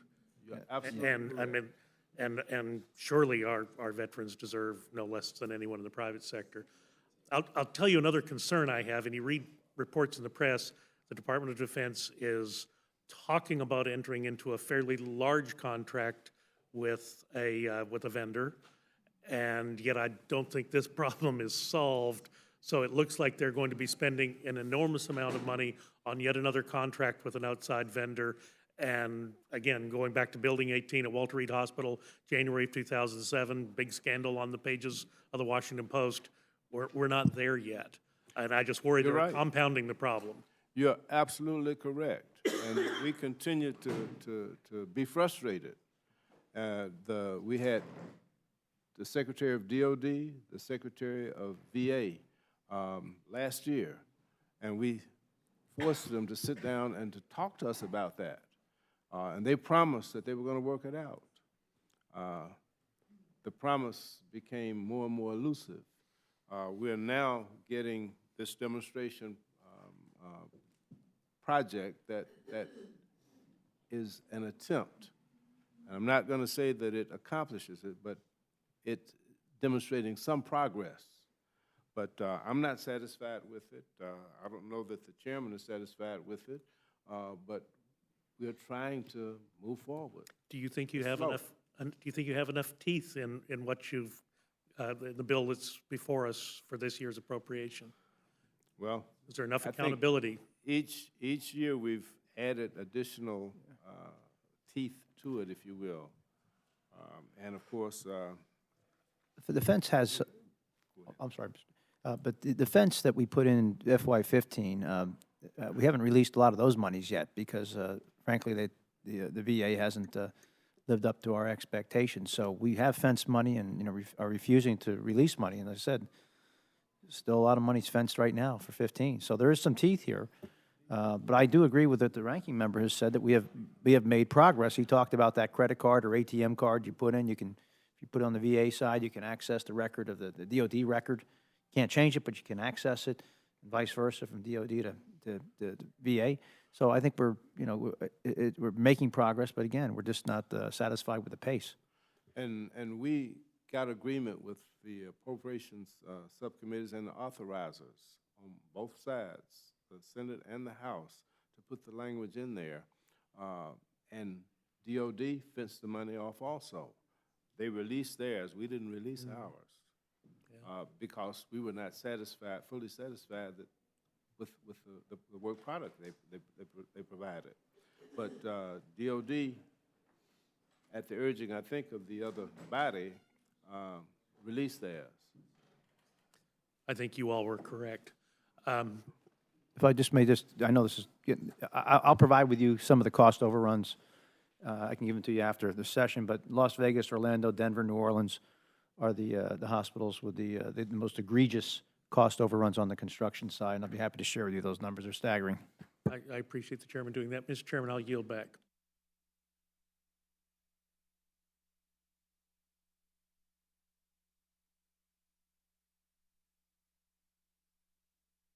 Gentlemen, the member of our committee and also a veteran of the United States Army is recognized, Mr. Stivers. Thank you, Mr. Chairman, and I'll try to be brief and not cover a lot of ground other people have covered.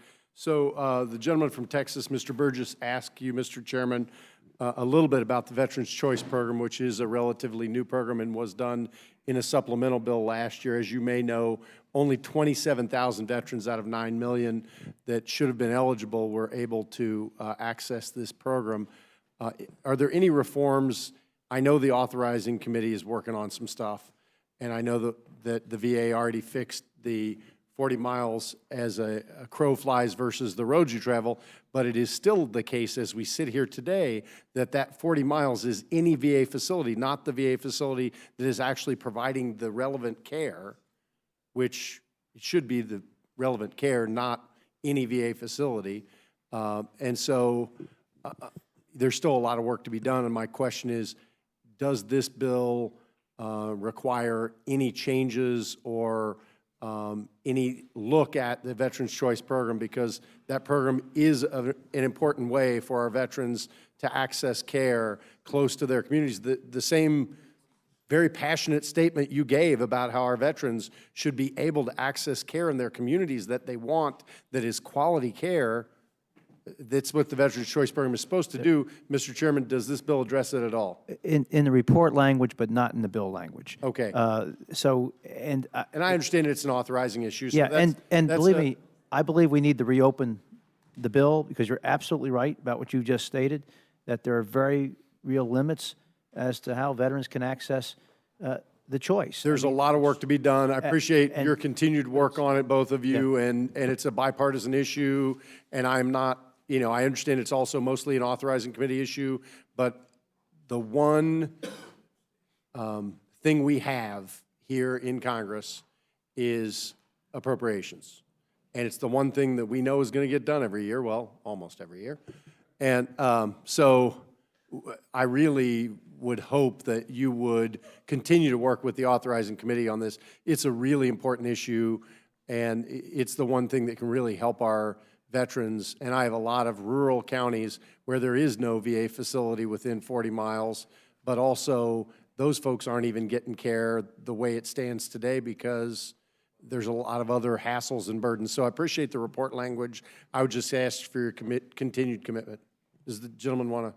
Yes, I was just going to say the report language really addresses almost specifically the question that you answered. The committee encourages the VA to continue exploring options to open the aperture for the Veterans Choice Program so that more veterans can utilize non-VA care options. Specifically, the committee requests the department to consider including travel time and total distance to a VA medical facility that can address the veteran's specific health care needs when determining eligibility for the Veterans Choice. And I appreciate the report language, but as we all know, report language does not have the same effect as if it were written into law. But I appreciate that. I mean, I appreciate the sentiments. They are exactly the sentiments that I feel, that you feel, that the chairman feels, that all of us feel, to make sure that we provide real meaningful care to our veterans.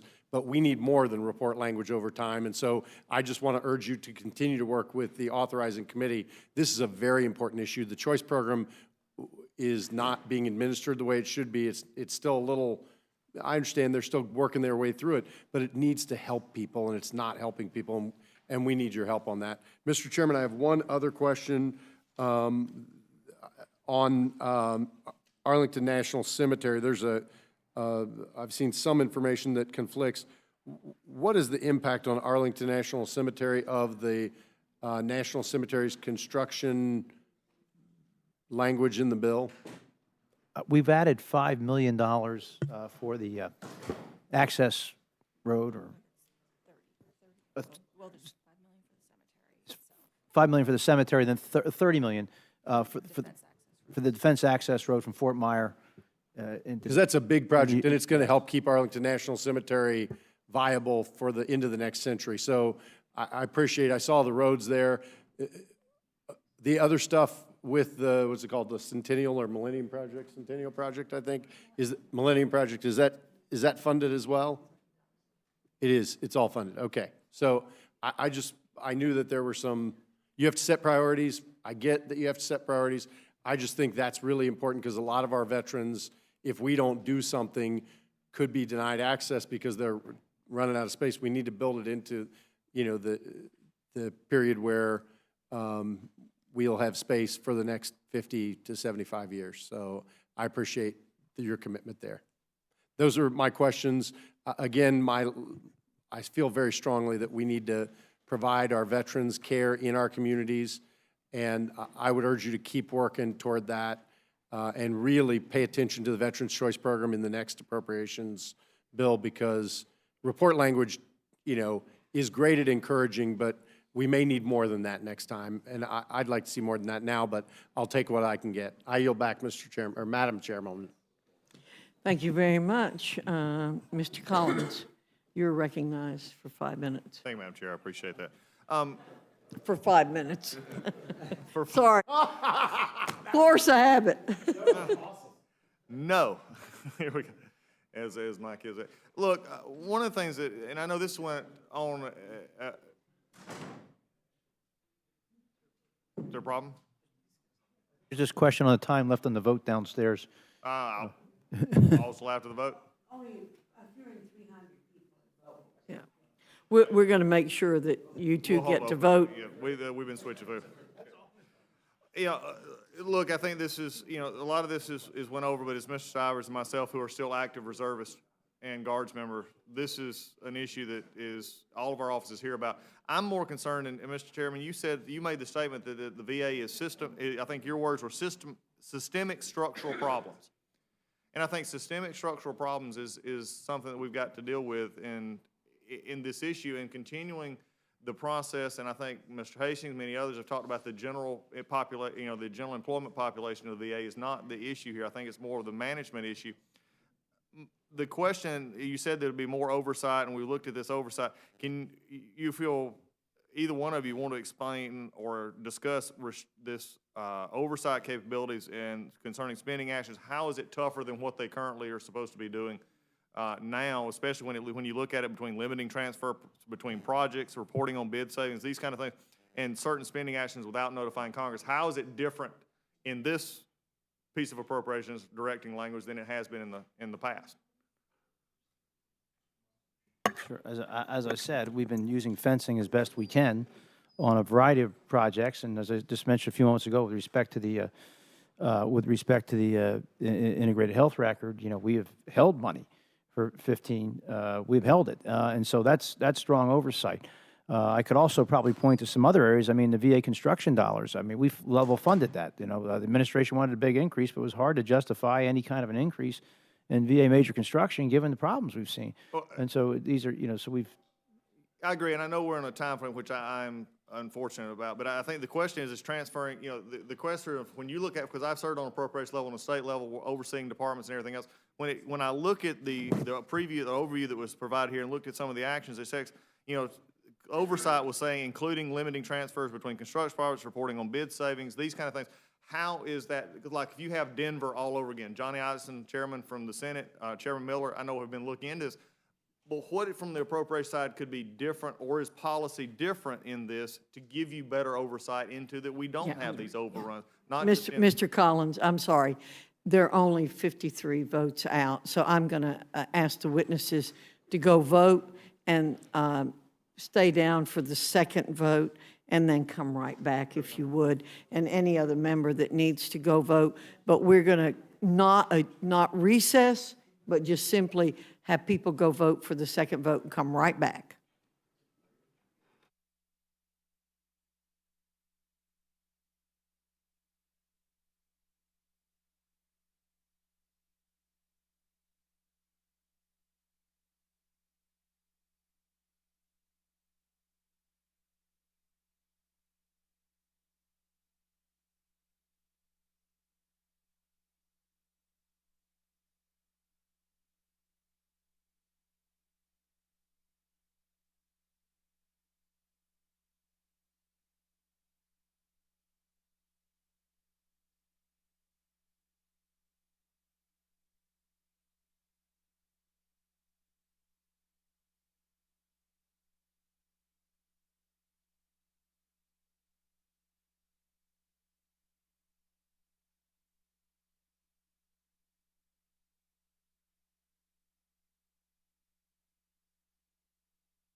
Back the gentleman from Pennsylvania, and I want to thank you, Mr. Chairman, for going and voting.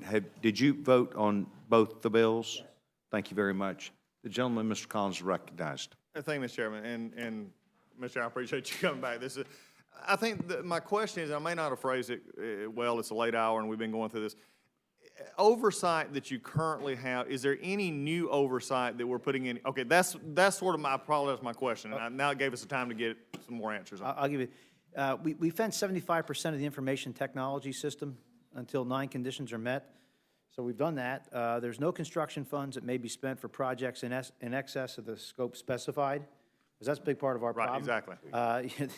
These projects seem to grow and grow and grow. No funds may be transferred between projects without approval of Congress, so we're putting some real limits on that. In fact, I know the Secretary's going to come to us very shortly.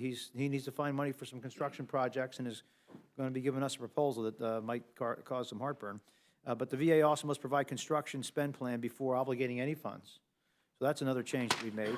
The major construction account was cut by more than $500 million from the request level. It's flat funded, okay? The ultimate oversight power of the purse. So as mentioned, we're at, I think, $562 or $82 million. That's what we were last year. That's where we are this year. And there's no reprogramming exceeding $5 million in major construction. So those are some of the specific oversight controls we place in the bill. Well, I think, Mr. Chairman, the reason I bring this up is that so many times we get into these discussions and we have a lot of, and there's a lot of, I think, anger among Congress and having to deal with these in our offices.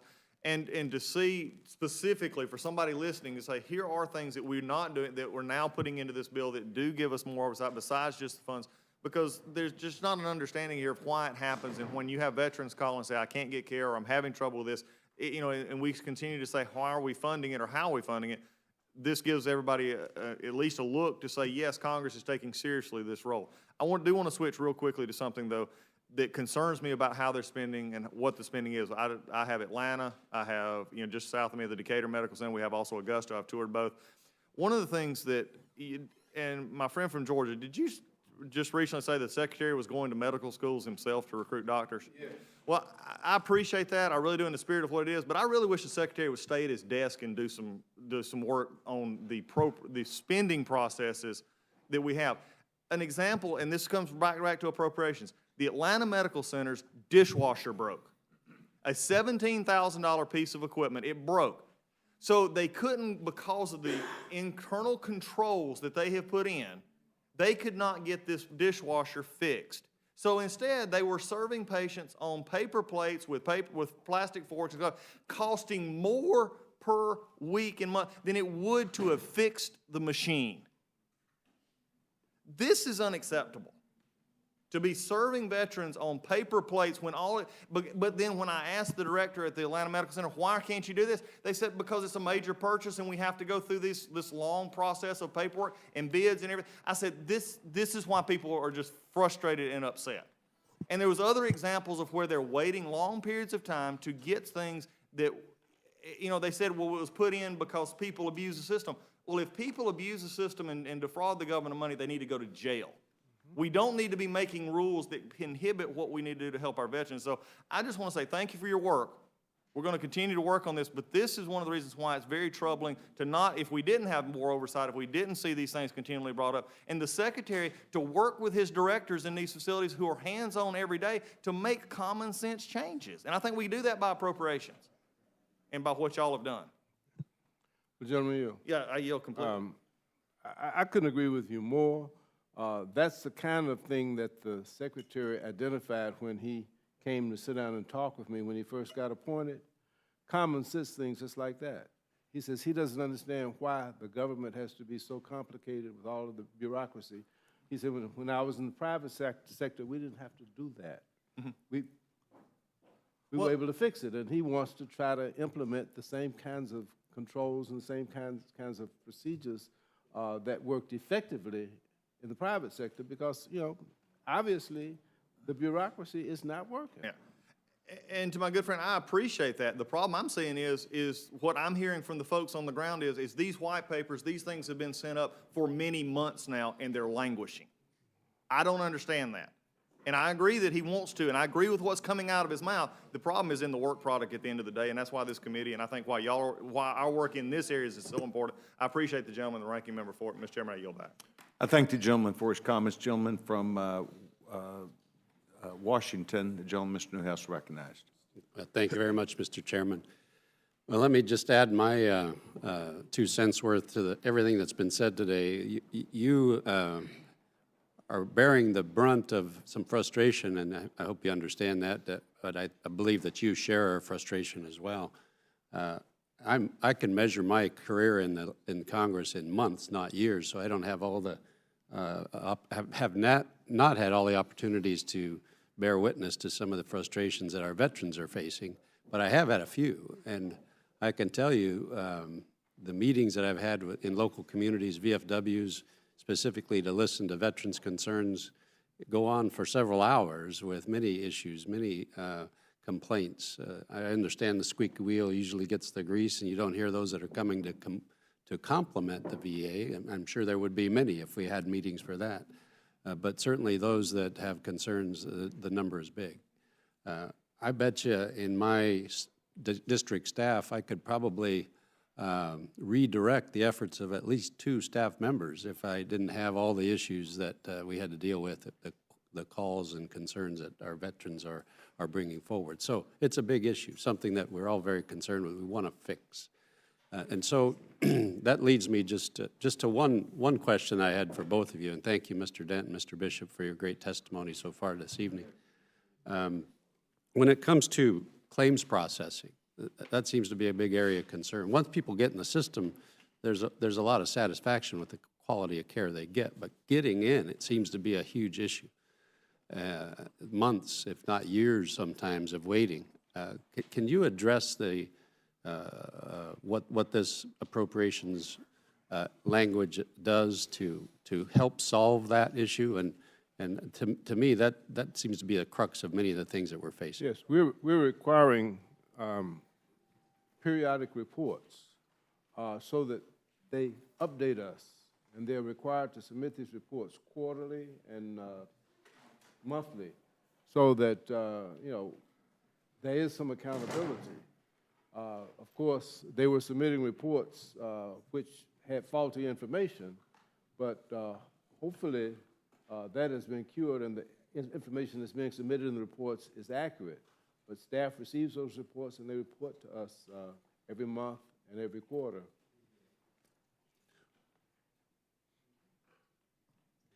Yeah, just to try to answer your question as best we can. The bill, the legislation, provides the full request for the general operating expenses for the VBA account, Veterans Benefit Administration account. This is a top priority for the committee. When you look at the recommendation for the bill, we're talking about $2.697 billion for Veterans Benefit Administration. It's a priority, and look, I represent Pennsylvania. The Philadelphia regional office, was just shellacked with an inspector general report about 2 weeks ago. We have some of the absolute worst processing issues in the country, where there's just no accountability. These claims just stack up and they're not being addressed in any kind of a timely manner. I mean, it's just simply outrageous. So again, yes, we are providing for funding, but more important than that right now is the oversight. All I can say is the authorizing committee has taken this on, and that they know that there's a management problem here, and it has to be fixed. People are being more people are being held to account than had been the case. It's not we're not in a good place. I'll be the first to tell you. You mentioned, Mr. Newhouse, that particularly on the health side, once veterans access the system, they tend to be much more satisfied with the care they're receiving. But the challenge is accessing the system in many cases. That those who can access, are the ones who are most frustrated. And you mentioned, and like many of you, your frustrations just between the time I left here a few minutes ago to go vote and came back, I was stopped by two Democratic members about very specific VA issues with outpatient clinics in their district, expressing many of the same concerns that all of you were expressing about, challenges for their veterans population. So this is a huge issue not just for my friend Mr. Bishop and myself, but for all of us, and particularly the authorizers, to try to make more progress. I mean, we're all extremely frustrated by this. You know, we're putting money into this bill, 6% more than last year. But, you know, again, it's not just the money at this point. It's how, as you pointed out, how we manage the system. Well, I appreciate the accountability aspect of that. I think that's very important, but maybe this is the wrong analogy, but might even be right. It's more boots on the ground, so to speak. When you talk military, that's probably a good thing to say, but will there be more people available to help veterans when they do need that assistance in processing claims? Yes.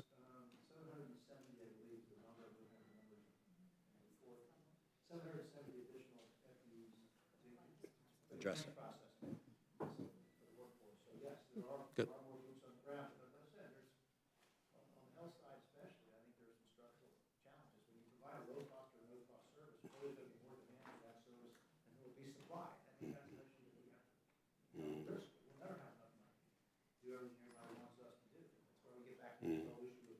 Structure and capacity within the VA or expand choice. And I said, I don't think you can do both sustainably over the long term. Sooner or later, we as a Congress are going to have to make a decision which path we want to choose. Thank you, sir. And just one more comment, if I may, Mr. Chairman. I hear some of the solutions that are passed forward to me by many of the veterans that I talk to come up with the idea, well, if there were more veterans working at the VA, they would understand. They would get my concerns. They would relate better to me. So I just throw that out as a comment, bring forward a suggestion from many of the people that I talk to as something that if the VA went on a concerted effort to hire veterans, that would be a good idea. And maybe they do. Like I said, being new, I'm not aware of all the intricacies of how the system works, but I appreciate the time. Thank you, Mr. Chairman. I yield back. Thank you very much. Does the gentleman, Ms. Byrne, request time? Yes, sir, I do. Gentleman's recognized. 2 questions. Thank you, gentlemen, for what you've done. I know you've been sitting here a long time. I've been reading the committee report, particularly page 38, about the Veterans Choice Program. And I'm a little surprised by the positive language in there, because I've got to tell you, my view is that the Veterans Administration has intentionally and deliberately tried to sabotage that program by its contorted interpretation of the provision in the law that we passed last summer that would say if you live more than 40 miles from a veterans health care facility, you don't have to go to that facility. You can get it at home. Well, the way the Veterans Administration has interpreted that is if you have any type of a veterans health care facility, whether it provides the services you need or not, you still have to stay in the veterans system. So let me give you a real concrete example. I represent Mobile and that district. Mr. Bishop's very familiar with my district. There are people in my district that live as many as 90 miles away from the Veterans Hospital in Biloxi. The Veterans Hospital in Biloxi, by the way, discontinued for a period of time last year doing surgeries because they had a high incidence of mortality. People were dying at a higher rate than they should have. We have all these great medical centers in Mobile that those veterans could go get their health care from. I was excited when we passed that law last summer because that meant my veterans could just go stay home and get very high quality medical care at home. But because we have a very small outpatient clinic that doesn't provide any of those services, the Veterans Administration says, no, you still got to go to Biloxi, just because we've got a small outpatient clinic. So I got to tell you, I look at your committee report and I just don't agree with it. I think we have a deliberate, intentional effort by the VA to contort their interpretation because they're afraid if this Veterans Choice Program gets going, we'll have most of our veterans, if not a great majority of our veterans, going to private health care facilities, and we'll start defunding the existing VA health care hospitals, which quite frankly I'm ready to do right now 100% because of the inability of the VA to respond to real needs of veterans. We had a veterans town hall that was called at my inpatient clinic in Mobile. It was a Veterans Administration town hall. I went and stood in the back of the room, and it was the worst public meeting I've ever attended in my life, and I've been attending public meetings for 30 years. Those veterans were irate, and they had every reason to be.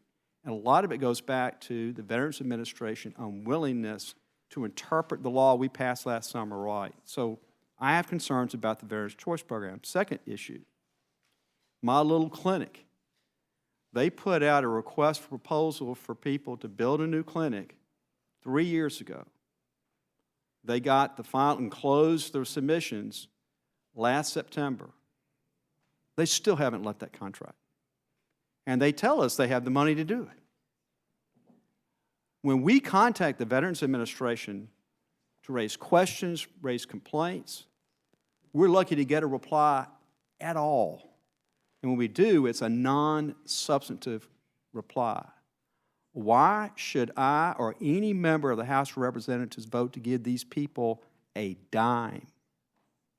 I flew up on a plane today. There were a bunch of veterans in that plane who come into Washington to talk to us about this. People sitting next to me from Montana.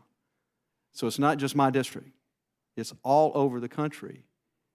And I think we should start using the power of the purse to address these problems. So I'd like for you to, if you can, tell me why you feel positively about the Veterans Choice Program, as you stated in your report, and what's going on with these building programs that they say they have money for, and they can't even get let a bid after months and months and months. Well, let me just say this, Mr. Byrne.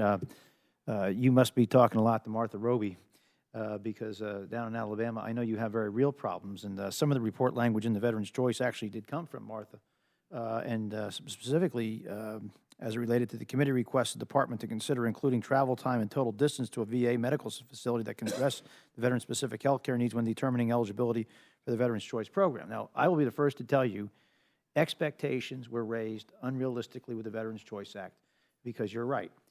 You know, the choice occurred that, you know, if you live within 40 miles of any facility, that clinic, that's no matter how small it is, that counts as whether they can provide the service or not, that counts as a facility. And I hear you. We need to change the law to grant greater choice. Now, if we do grant greater choice, I would hope that that would lessen the need for some of the care being provided at the VA facilities themselves. Right. Take some pressure off. I mean, and I hear what you're saying in Alabama. I have a bill that does that, by the way. And Mrs. Roby, by the way, couldn't be more articulate on this point about the problems that you've got in Alabama. In Pennsylvania, I've got to deal with issues where I have people who live near 3 Mile Island in Middletown, Pennsylvania, you know, who if they need cardiothoracic surgery at the VA hospital about 25 miles from their home, they can't get it there. They'll either ship them down to Philadelphia or to New York City. And as they pass the Penn State Milton Hershey Medical Center, which has extraordinary cardiothoracic programs, you know, 5 miles from their communities. I mean, this is what I deal with. I mean, it's very frustrating. I want my veterans, like you do, to be able to get the care in the community where they live. The Choice Act is not meeting the expectations that were set by Congress, and we've got to do better. And that's partly. But aren't they adding insult to injury and they say they want us to divert some of that money back to their regular program? Haven't they asked us to do that? Well, under the Choice Act, we provide $10 billion for choice and $5 billion for increased capacity at the VA. That was the compromise reached last. No, I understand. summer. Recently, they said they wanted part of the $10 billion. Oh yeah, they want to take part of the $10 billion. Part of the $5 billion, not the 10, part of the $5 billion, they want to redirect part of that towards other needs, Denver in particular. The Denver hospital, which is, that's the proposal that we've been hearing a lot of chatter about coming out of the VA administration. What, do you know anything about why they would have a building program that is funded and it would take them so long to just do the mechanical aspects of picking a preferred bidder? You know, I'm new on this subcommittee. I'm new as chairman of the subcommittee. All I can say is my in-laws are general contractors. And they'd been out of business in a few weeks had they run construction projects like I've seen run here. You know, again, the fact that, you know, we had to put the Army Corps of Engineers in charge of Denver to just tell us how much that project will cost. We were $800 million into the project, and we still, until a few weeks ago, we didn't know what the total cost would be to build this whole thing out. They told us it's $1.73 billion. I mean, that's an eye-popping number. This thing started out as a $325 million project. Now we're up to 1.735, and as I mentioned earlier, I can go down to, you know, Orlando and New Orleans, and I'm probably neglecting a few others where we have also egregious overruns from the initial estimated cost to the the actual cost, it's eye-popping. I mean, there's no good answer or I can't give you an excuse for this. I mean, it's just simply unacceptable and inexcusable, and that's why, the Army Corps has been brought in to try to bring some sense and clarity. But we can't do anything about these problems through the power of the purse. I mean, I'm new, so maybe there's something I don't But we flat funded the major construction account. It's half of what the administration requested. We're at 562 million. That's where we were last year. That's where we are this year. The administration wanted about twice that amount. And we said no. I mean, at some point, we do have to draw the line. Thank you, Mr. Chairman. Gentleman yields back his time. I want to thank both of you for this very long and drawn-out meeting. I think both of you have done exceptionally well, and I appreciate you taking time to not only hear from us, but also the comments that will come from other of our colleagues as they have a chance to prepare for this. This one thing, all of us have an opinion about this, and I know that both of you expressed yours also, and I appreciate you very much. I want to thank both of you for being here, and I hope you all have a good evening. The chairman does not see anyone else that seeks testimony at this time on H.R. 2029, so this closes that portion of the hearing. The chairman will now thank our two members of the Appropriations Committee who've been here for several hours. I want to thank them and open up the hearing portion on H.R. 2028, Energy and Water Development Related Agencies, Appropriation Act 2016. Mr. Captor, I want to thank you for taking time. You've been most gracious to sit through all this. Mr. Chairman, Mr. Simpson, I want to thank you for taking time. We're delighted that you're here. We previously recognized you as we spoke about you earlier. Without objection, anything you have in writing will be under the record, and the gentleman from Idaho is now recognized. Thank you, Mr. Chairman. It's my distinguished honor to bring the fiscal year 2016 Energy and Water Bill before you today. Before I go into the details, I'd like to thank you, Mr. Chairman, and the other members of this committee for the hard work you put in keeping this institution moving forward. I'd also like to recognize the hard work of Chairman Rogers and Ranking Member Loy to bring this bill to this stage in the process, and also for the cooperation and work that we've done with my Ranking Member, Ms. Captor, in cooperation, working for a bill that we could all support. So it's been a lot of hard work, and it's been great working with Congresswoman Captor. The legislation before you totals $35.4 billion for the activities of the Department of Energy, Army Corps of Engineers, Bureau of Reclamation, and other agencies under our jurisdiction. This is $1.2 billion more than last year's funding level and $633 million below the request. This is a responsible bill that recognizes the importance of investing in this nation's infrastructure and national defense. As we do each year, we worked hard to incorporate priorities and perspectives from both sides of the aisle. Importantly, this bill overcomes the budget request proposed cut of $750 million to the programs of the Army Corps of Engineers. The request would have led to economic disruptions at our ports and waterways as our ports and waterways filled in, and we would have left our communities and businesses vulnerable to flooding. Instead, this bill recognizes the critical work of the Corps and provides $5.6 billion for these activities, $865 million above the request and $142 million more than last year. The bill makes use of all the estimated annual revenue from the Inland Waterway Trust Fund for a total of $340 million. The bill takes a strong stand against the administration's regulatory overreach with regards to the Clean Water Act and includes 3 provisions that prohibit changes to the definition of fill material, the definition of waters of the U.S., and permit requirements for certain agricultural activities. The bill also provides $12.3 billion for the Department of Energy's Nuclear Weapons Security Program, a $922 million increase from fiscal year 2015. This bill makes strong, balanced investments in our energy sector to ensure that our constituents continue to have reliable, affordable energy. Fossil energy, which provides more than 67% of our electricity production in 2014, provides, this bill receives $605 million, a $34 million increase above fiscal year 2015. Nuclear energy is increased by $23 million above last year. The bill also includes $40 million more than last year to ensure an electrical grid that is both reliable, resilient now and in the future. Thank you for your time and attention. I respectfully ask for a rule that provides for orderly consideration of this bill so that all members of this body can have the opportunity to make their own contributions to this appropriation legislation and the others which follow. Mr. Chairman, thank you very much, Ms. Capter. We're delighted that you're here, and thank you for taking time to be with us today. The gentleman is recognized. Thank you very much, Chairman Sessions, Ranking Member Slaughter, and members of the Rules Committee on both sides of the aisle. We appreciate the opportunity to appear before you on behalf of our very dedicated subcommittee. I can honestly say that we deal with real stuff. The chairman just talked about electricity grids, but if one thinks about wind turbines or nuclear weapons or locks and dams, we deal with them all. Before getting to the substance of the bill, let me first address the process by which we arrive before you today.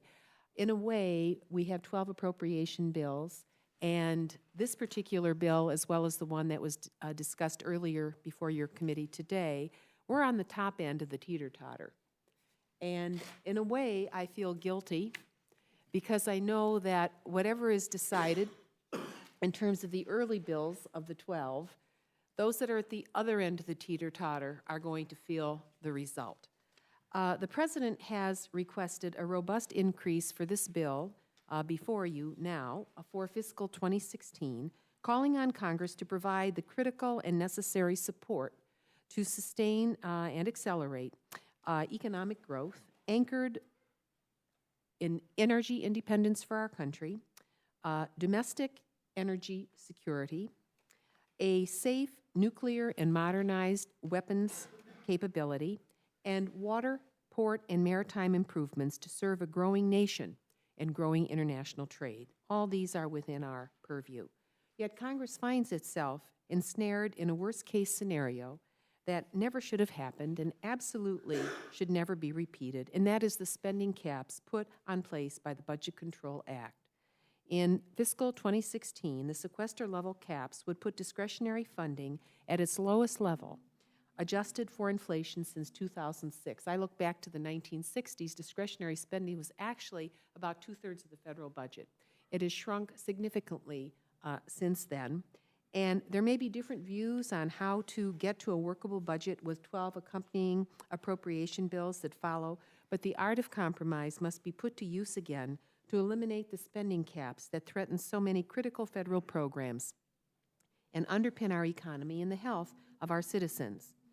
Even the Republican budget resolution acknowledges the need for relief from sequestration, though it does so by using creative accounting and merely aspirational language. With only a 20%, 23% of federal spending under our direct appropriations jurisdiction, we simply cannot alone meet the straitjacket of the sequester daydream. The Ways and Means Committee has a large, unfulfilled responsibility on the revenue side to balance America's accounts.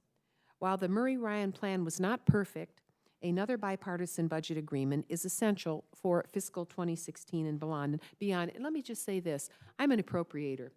I like to pass bills, and I like to pass them on a bipartisan basis. That's how it was when I first came to Congress. Someone earlier this evening in prior testimony stated that, well, that's a decision at a higher level. I can remember a Congress where the chair of rules and the chair of appropriations and the subcommittee chairs wielded real power, and we ought to do that. The nation's asking for us to be adults. Without such an agreement this year, I feel the entire appropriations process is deeply imperiled. Congress must again ensure reasonable allocations for the essential programs and investments funded through the appropriations process that modernize America and translate into progress, not retrenchment. Let me touch on three of the most important areas this bill addresses very briefly: energy, water, and nuclear security.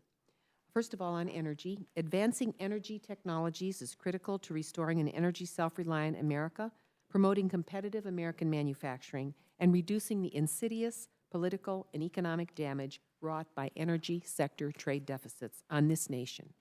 Number two, in the area of water, relieving the $62 billion backlog in uncompleted water infrastructure projects all across this country.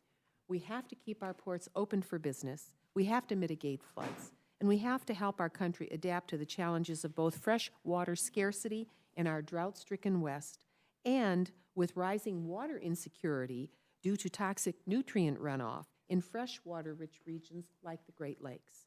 Thirdly, in the area of nuclear security, cleaning up our nuclear legacy to minimize the burden passed on to future generations, deterring threats of nuclear proliferation, and responsibly maintaining our own weapons program are all vitally important and strategic responsibilities before this committee.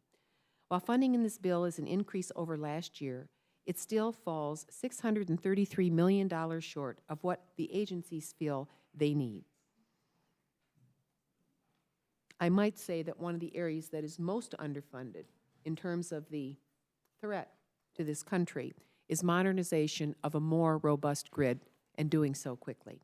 As I've already mentioned, the funding shortfalls in this bill are part of an overall budget that is simply inadequate to meet the needs of our country and move America forward. Remember, by 2050, this nation is projected to have 500 million people. And I appreciate the courtesy of the chair and of my dear chairman in allowing us to come up second this evening, because one of the reasons I almost couldn't make it this evening is because of gigantic traffic jams in the Midwest where we simply couldn't get to the airport where we were headed. That isn't a solution for American progress as we head toward future decades. This bill includes a number of unnecessary and controversial policy riders that, coupled with funding concerns, may imperil the enactment of this bill I so very much want to pass. The inclusion of controversial riders is an unnecessary diversion from our primary responsibility, ensuring that taxpayer funds are invested wisely to contribute to the economic well-being of our nation. Chairman Sessions, I finally ask that the committee provide an open rule. Please allow us to express deep appreciation for the bipartisan approach our chairman has taken in the process of developing this product. While I disagree with several of the funding levels and with riders which were included, the chairman is a man of his word and a gentleman always, and I greatly appreciate that on behalf of all of our members. I thank you for the opportunity to appear before this distinguished Rules Committee tonight, and we're open for questions. Thank you all. Ms. Kepler, thank you very much, and I do respect and appreciate not only your perspective. You and I have shared not only opportunities where we agree with each other, but opportunities where we've made, I think, ideas better as we approach our jobs as members of Congress, you from Ohio, me from Texas. I also want to acknowledge that I do offer a slight difference when talking about the chairman, Mr. Rogers, Mr. Ryan, and myself about being powerful. In fact, I don't think it's very powerful to spend other people's money. I think it's powerful to say no. I think it's powerful to recognize that our country is $18 trillion in debt, that we've racked up $9 trillion in the recent years, that we spent $870 billion right off the bat when President Obama came to office, and that we've spent so much money that our nation is in peril. I come from Dallas, Texas. In Dallas, Texas, we have learned how to live without taxing and spending. We have learned how to appropriate and do those things in the city as best as possible. And we're a growing city also, and we will have needs. And we do recognize that there are a lot of cities that are older and do not have the advantages. I recognize that. But I also recognize I've got 5 boys, and I am not going to use whatever power I might have as chairman of the Rules Committee to inflict further spending and damage on the United States of America in the future for our children. And I will tell you without any doubt that I believe that the leadership of our great speaker, John Boehner, that we have taken the bull by the horns and said we are going to live by, as best as possible, this agreement. I wish I were accused of it being my idea. I mean, I would like to be accused of sequestration being that, but that's not true. What is truthful is that we, under an obligation of trying to let the super committee move and work its will, and they could not achieve that. And because they could not achieve it, the idea that spending needed to be under control still was part of that committee's decision. So I just want you to know, I think Mr. Ryan, I think Mr. Rogers, both these young chairmen and myself, in fact, are powerful. And what we're saying is that we're going to do things not our way. We're going to do them in a way that I believe that brings honor and distinction. I believe at some point our children will look at what we've done and said, thank God somebody's got some discipline about saying no. Let this government grow into where they have to make tough decisions, prioritize, and get things done. You've been placed with a job. Mr. Simpson's been placed with a job, and we ask you to do the very best you could with the resources that you have. Every scout troop I've ever been scoutmaster for, the needs always outpaced resources. Every job I had, I'm sure the needs were always bigger than the resources, but that's why we have to make tough decisions. So I want to thank both of you being here today. On behalf of Paul Ryan and certainly Hal Rogers and myself, I want to say we are thinking that we're doing the right thing in our own mind for America, for its future, and we will continue doing that as long as the American people keep us in the majority. And I want to thank you for your comments, and I respect them very, very much, but I appreciate the gentleman living up to this product. I'd like to at this time defer to the gentleman, one of our brand new members of the committee, a bright young guy, Dan Newhouse. The gentleman is now recognized for taking my time. Thank you very much, Mr. Chairman. I appreciate that, and appreciate you folks being here with us this evening. Thanks for waiting so long. Very important topic that we have here this evening, appropriations on energy and water issues that are, as you said, the infrastructure of our nation depends on our progress moving forward. It depends on us taking good stewardship of those assets. I just had a couple of points that I wanted to address to Mr. Chairman, Mr. Simpson. A couple of things that are very important to me and to my district. A couple points of clarity that have to do with the Hanford Nuclear Reservation. And for those of you that may not know the Hanford site, we had in Central Washington, it's in my district, had a very key role in winning World War II. That's where the plutonium was produced. Also had a very key role, I might add, in winning the Cold War. So we're very proud of that participation. But with that, the federal government has left a huge legacy behind when it comes to nuclear waste. In fact, we have the biggest cleanup site in the country. It happens to be in the 4th District of Washington State, something that I'm very intent on making sure the federal government lives up to its obligations and its responsibility, and I know that the chairman is as well. So just a couple of points that I'd like to clarify. First of all, thank you for working so diligently on this issue. I appreciate it very much. I want to thank you for actually rejecting the administration's proposed cut for work that was happening in the river corridor. I think that is critical and needs to continue. Also like to thank the committee for the amendment that was adopted that maintains the integrity of the two funding sites that we have at the Hanford Reservation. I think that's key as well. But as you know, at the Office of River Protection, I still have some concerns. I want to continue working with you to solve those concerns. I want to ensure that the needs are met and that the federal government meets its obligation to make sure that those tank wastes are addressed. So, Mr. Chairman, as I do appreciate your efforts, would certainly like to have you share your thoughts on how we move forward in a positive way when it comes to the tank waste and the Office of River Protection.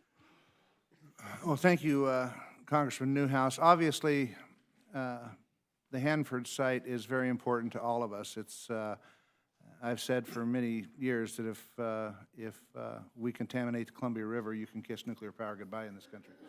And so we have to do whatever is necessary, and you have, as demonstrated by both the budget and the problem that exists there, the largest cleanup site in the country. And we do everything we can to try to make sure we meet the demands of that. Given limited resources, most sites could use more money, but I think we've done a fairly good job of trying to distribute the funds in this bill. The bill funds the Defense Environmental Cleanup at $505 billion, an increase of $55 million over fiscal year 2015 enacted level. For the DOE Richland office, funding is at $923 million, or $18 million below fiscal year 2015. The bill partially restores the large cut that was proposed by the administration and includes an additional $75 million above the budget request. For the Office of River Protection, Funding is at $1.26 billion, or $56 million above the fiscal year 2015 level. The increase is needed to support the operations and maintenance of Hanford's tank farms, which are funded at $578 million, or 11% above last year's level for these activities. The bill also provides level funding for the construction of the $12.6 billion waste treatment plant, but more information is still needed on when that facility will be completed and the extent of the cost growth associated with that project. For Hanford in total, the bill provides $2.2 billion of the $5.5 billion. That's an increase of $38 billion above last year. So I think the committee has been responsive in trying to address the needs of Hanford and not totally ignore the other sites. They also have needs that we have to clean up, whether they're in Savannah River or Idaho or other places. So we look forward to working with you to try to address the allocations and how they are spread between the various offices at the Hanford site. I appreciate that, Mr. Simpson, and I appreciate the balancing act that you have to go through, as well as the work of the ranking member, I should mention as well. Appreciate your effort there. Could I, just for a second, turn your attention to the proposed nuclear waste repository at Yucca Mountain? And certainly most of the focus has been on commercial spent nuclear fuel. But could you talk a little bit about the proposal in regards to defense nuclear waste, and could you walk us through a little bit about how the bill addresses that? Well, Yucca Mountain has been, and thanks for the question, Yucca Mountain has been a point of contention between the administration and Congress for a number of years. When this administration came into office, they said that they would not proceed with the full construction of Yucca Mountain, even though we had put $14 billion into drilling that hole in the ground. Congress has decided and voted many, many times on Yucca Mountain and always supported proceeding with Yucca Mountain. When the administration came in, they put into place, established a Blue Ribbon Commission to make recommendations on how to deal with defense nuclear waste and other nuclear waste, and they were specifically told they could not consider Yucca Mountain. So whether that was the best alternative or not, they couldn't consider it. They had to look for something else. They came up with what's called a interim storage proposal, which has merit, because if we opened Yucca Mountain tomorrow, it would be filled. There's already enough waste that would fill it tomorrow. So you're going to have some other facility, and an interim storage facility makes complete sense. The problem is you can't ignore Yucca Mountain. So we have put $150 million in this budget to proceed down the road with Yucca Mountain, as we did in past years, and also $25 million in the Nuclear Regulatory Commission for them to proceed with the licensing of the Yucca Mountain facility. Now, I will tell you that the Senate wants to proceed with, or at least it has up until this year, wanted to proceed with the pilot program. I agree with them. We need to go ahead and proceed with that, but not at the expense of Yucca Mountain. We need to do both of them, and that's what we're going to propose. Hopefully, the Senate will have the pilot program in their bill. We will have Yucca Mountain in our bill if it stays in there through the floor, and in conference, we can get funding for both of them, would be my ideal situation. Thank you, Mr. Chairman. I appreciate that. The nation needs a permanent site for its nuclear waste, nuclear spent fuel, and Yucca Mountain needs to be in the equation. And just to underscore as well, preparedness for a drought situation in the arid West is certainly of huge importance, and so thank you for including those items that will address that problem now and into the future. Thank you, Mr. Chairman. I appreciate it. Yield back. And we're delighted that you're here, and I knew you wanted to engage the chairman, and we're delighted that you got the time. Thank you. Mr. McGovern. Thank you, Mr. Chairman. Yes, I just want to ask unanimous consent to insert in the record the statement of administration policy, which says if the president were presented with this bill, his senior advisor would recommend that he veto it. And I've got some problems with the bill. I don't know why all these riders are on here. The objection. They've got clean water, and we're getting to the point now where our annual appropriations bill is the place where we amend all of our gun laws. But don't worry, because the Rules Committee will grant waivers, even though we're not supposed to be authorizing on appropriations bills. But I'm sure the Rules Committee will give you a blanket waiver like they always do. I just want to just say one final thing. You know, the chairman of the committee talked about that we have the power to say no to people, and that's the power we're showing. I just find it troubling that we don't have the courage to pay for or to even vote to authorize these wars that we're spending trillions on, trillions of dollars on. We don't have the courage to do that, but we have the courage to tell our communities halfway down the block that, no, we're not going to provide you the necessary resources to rebuild your aging infrastructure. Our infrastructure in this country is falling apart, and it is going to be costly to repair it. But we have failed our communities all around the country. Whether it's bridges or water, or water and sewer filtration plants, or you name it, it's all falling apart. And without a partner in the federal government to help some of these communities, they can't afford to do it on their own. And so, I mean, I wish we would have the courage to understand that we need to focus a little bit more on what's halfway down the block and not be throwing money away, and I say borrowed money away, halfway around the world. And so, because I respect the chairman and the ranking member so much, I'm going to ask no questions, and hopefully you'll get out of here before midnight. I yield back. Gentleman yields back his time. The gentleman from Florida, Judge Hastings, recognized.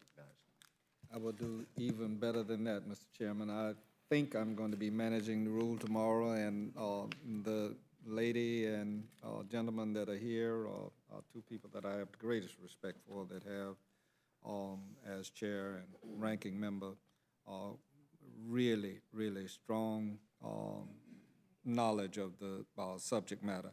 Like Mr. McGovern, I do disagree with some of the riders, and I won't bother to expound here. On tomorrow, I'll have an opportunity to address it, and I yield back my time. Gentleman yields back his time. Is there a gentleman from Georgia is recognized? Thank you, Mr. Chairman. I just wanted to ask one question while I had big brains that I know can answer it for me. I'm looking at the Corps of Engineers construction accounts, the budget requests and the House recommended amounts. I see a couple of requests that the administration made that the House chose not to fund in the committee mark, but it looks like, with that exception, the House recommended exactly the same numbers that the President recommended for accounts like the Savannah Harbor expansion and the great state of Georgia, where we could do about $100 million a year and a spend rate to really maximize taxpayer dollars, but the administration only requested $21 million, and the committee funded it at $21 million. Is the fact that what the President requested and what we are providing, the fact that those match dollar for dollar, is that a function of our self-imposed earmark ban here? So this doesn't necessarily reflect the committee's wisdom about how to fund these projects. This just recommends the House. This just reflects the House self-imposed rules that do not allow us to fund our priorities, but force us to fund the President's priorities instead. Is that a... That's an absolutely true statement, is that if we increase funding in one area, and this is what's always bothered me about the ban on earmarks. I certainly understand why we banned earmarks. Congress got carried away with them and did some things we shouldn't have done with earmarks. But when the President presents the Army Corps of Engineers budget, or the administration's Army Corps of Engineers budget, it is nothing but an earmark. But it's the earmark priorities of the administration. If we have different priorities and change any of those, then what we put in is an earmark. And we can't do that from the House side, which I think Congress needs to revisit, but that will happen hopefully at some point in time. I appreciate that, and I'd say to my friend from Ohio, I think about the 1960s too, when 2/3 of the budget was allocated by the Appropriations Committee. I have great respect for what you all do, and great appreciation. In fact, I believe that the value the American taxpayer gets for their dollar being delegated by their elected representatives is a much greater value. I would tell my friend that I don't believe there's a single mandatory spending change now that the budget has flip-flopped. Instead of 2/3 being discretionary spending appropriated by you all, 1/3 being mandatory, it's now 2/3 mandatory right out the door, only 1/3 left for the Appropriations Committee. I don't believe there's a single mandatory change that the president could propose, that my friends on the other side of the aisle would propose to get us out of sequester back into responsible legislating, if we could, if offset those new discretionary dollars with mandatory dollars. I cannot imagine the partnership proposal that one would make that I would not agree to be a part of. America is disadvantaged when we take the collective wisdom of the Appropriations Committee and put it on the sidelines in exchange for mandatory spending, and I hope we'll be able to fix that. I would like to say to the gentleman, I thank you very much for that observation. I've always believed that the 435 members of this House are the closest representatives, obviously, to the American people. We know our regions the best, and we try to learn as much as we can about the rest of the country. When you put too much power in the hands of the executive branch, what happens is it sort of goes through a turnstile up on Pennsylvania Avenue there. Presidents come and go, and the deep knowledge that's accumulated by the membership, you have to fight, obviously, with the executive branch. But when you put out to pasture some of your best ideas, because you cede power to the executive branch, I really believe that you take it away from the American people. So my hope is that someday we can gain our voice back again here in fuller form, and I thank you for your comments.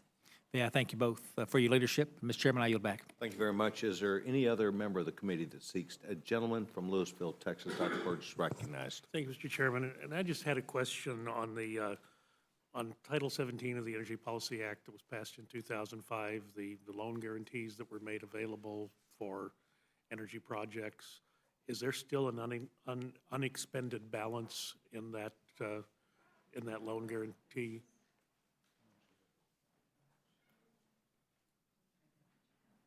There is still an unexpended balance, but I'm just not sure what exactly the amount is. What? $8 billion in fossil, $11 billion in nuclear. What are there any plans for the disposition of that of those funds? I don't know if there are those grants still being awarded, or those loans still being given? They're still being awarded, and I'm not sure which ones are out there. As an appropriations subcommittee, are you making any effort to reclaim any of those funds that may not have been expended yet or obligated in some other way? It's mandatory funding, so emergency funding, and so we don't get we don't reclaim those funds. It was emergency funding in the Energy Policy Act of 2005? No, in the ERA funding, wasn't it? Yeah. So this was in addition to money that was in the Energy Policy Act of 2005? You'll have to give me a chance to look it up and see. Sure. Okay, I'll be happy to do that. Just the observation that, if there was an emergency when ERA was passed in 2009, crisis may have passed, and it may be appropriate to look at reclaiming any unspent funds. I mean, I'm sure the subcommittee's aware that the Energy and Commerce Committee did a fair amount of work into looking at whether or not those funds were properly dispensed and spent, so I still have some concern about that. I also want to say thank you for continuing the funding at Yucca Mountain. I had a chance to visit there a few years ago. I believe that is a facility that is desperately needed. It was disconcerting to see the amount of investment that had gone into drilling that hole in the ground, and then just to walk away and suspend the licensing activities. The ratepayers across the country had invested a great deal of money into that project, and I just hate to see us leave it unfulfilled. I take the chairman at his word that it would be filled immediately with nuclear waste that's being held in interim storage. But we saw after Fukushima in Japan the very danger of having spent nuclear rods in cooling pools. If something happens, there can be consequences for that. So I certainly owe it to the ratepayers who have invested the money to conclude that project, and I thank you for including it in your base bill. Mr. Chairman, I yield back. Thank you very much. Gentleman yields back his time. Is there any other member that seeks time for our two special guests? I want to thank both of you for being here. The time you spent today, I'm sure, prepared you. If you ever want to go to another subcommittee, you'll know probably which one not to go to. But seriously, we appreciate your service, just as we did Mr. Denton, Mr. Bishop's, to the people, not only the United States, but also this Congress. Thank you very much. Thank you, Mr. Chairman. This now closes the hearing portion of H.R. 2028, Energy and Water Development and Related Agencies Appropriation Act 2016. Chair will now be in receipt of a motion from the gentlewoman from North Carolina. Mr. Chairman, I move the committee grant H.R. 2028. Gentlewoman's recognized. 2028, the Energy and Water Development and Related Agencies Appropriations Act 2016, and H.R. 2029, the Military Construction Veterans Affairs and Related Agencies Appropriations Act 2016, modified open rules. Rule provides 1 hour general debate on each bill equally divided and controlled by the chair, ranking minority member of the Committee on Appropriations. Rule waives all points of order against consideration of each bill. The rule waives points of order against provisions in each bill for failure to comply with Clause 2 of Rule 21. The rule provides that after general debate, each bill shall be considered for amendment under the 5-minute rule, except that amendments shall be debatable for 10 minutes, equally divided and controlled by the proponent and an opponent, shall not be subject to amendment, and no pro forma amendments shall be in order, except that the chair and ranking minority member of the Committee on Appropriations or their respective designee may offer up to 10 pro forma amendments each at any point for the purpose of debate. The rule authorizes the chair to accord priority and recognition to members who have pre-printed their amendments in the congressional record. The rule provides one motion to recommit each bill with or without instructions. Section 3 of the rule provides that during consideration of H.R. 2028 and H.R. 2029 pursuant to this rule, the provisions of House Concurrent Resolution 27, as adopted by the House, shall have force and effect in the House as though Congress has adopted such concurrent resolution, and the allocations printed in the Rules Committee report shall be considered for all purposes in the House to be allocations under Section 302A of the Congressional Budget Act of 1974. Section 4 of the rule provides that on any legislative day during the period from May 4, 2015 through May 11, 2015, the journal of the proceedings of the previous day shall be considered as approved, and the chair may at any time declare the House adjourned to meet at a date and time to be announced by the chair and declaring the adjournment. Finally, Section 5 of the rule provides that the Speaker may appoint members to perform the duties of the chair for the duration of the period addressed by Section 4. You've heard the motion from the gentlewoman, Vice Chairman of the committee, Mrs. Fox, and I thank you. I would now defer to the gentleman, Mr. Woodall, for an explanation of the rule. Gentleman's recognized. Yeah, thank you, Mr. Chairman. This is what you've come to expect from this Committee on Appropriations Bills. It's a modified open rule that allows for absolutely every member of the House to have his or her ideas heard. It has the traditional housekeeping measures that you would expect as we head into a district work period, but it's the kind of rule I think we can and should all be proud of, and I urge its support. I yield back.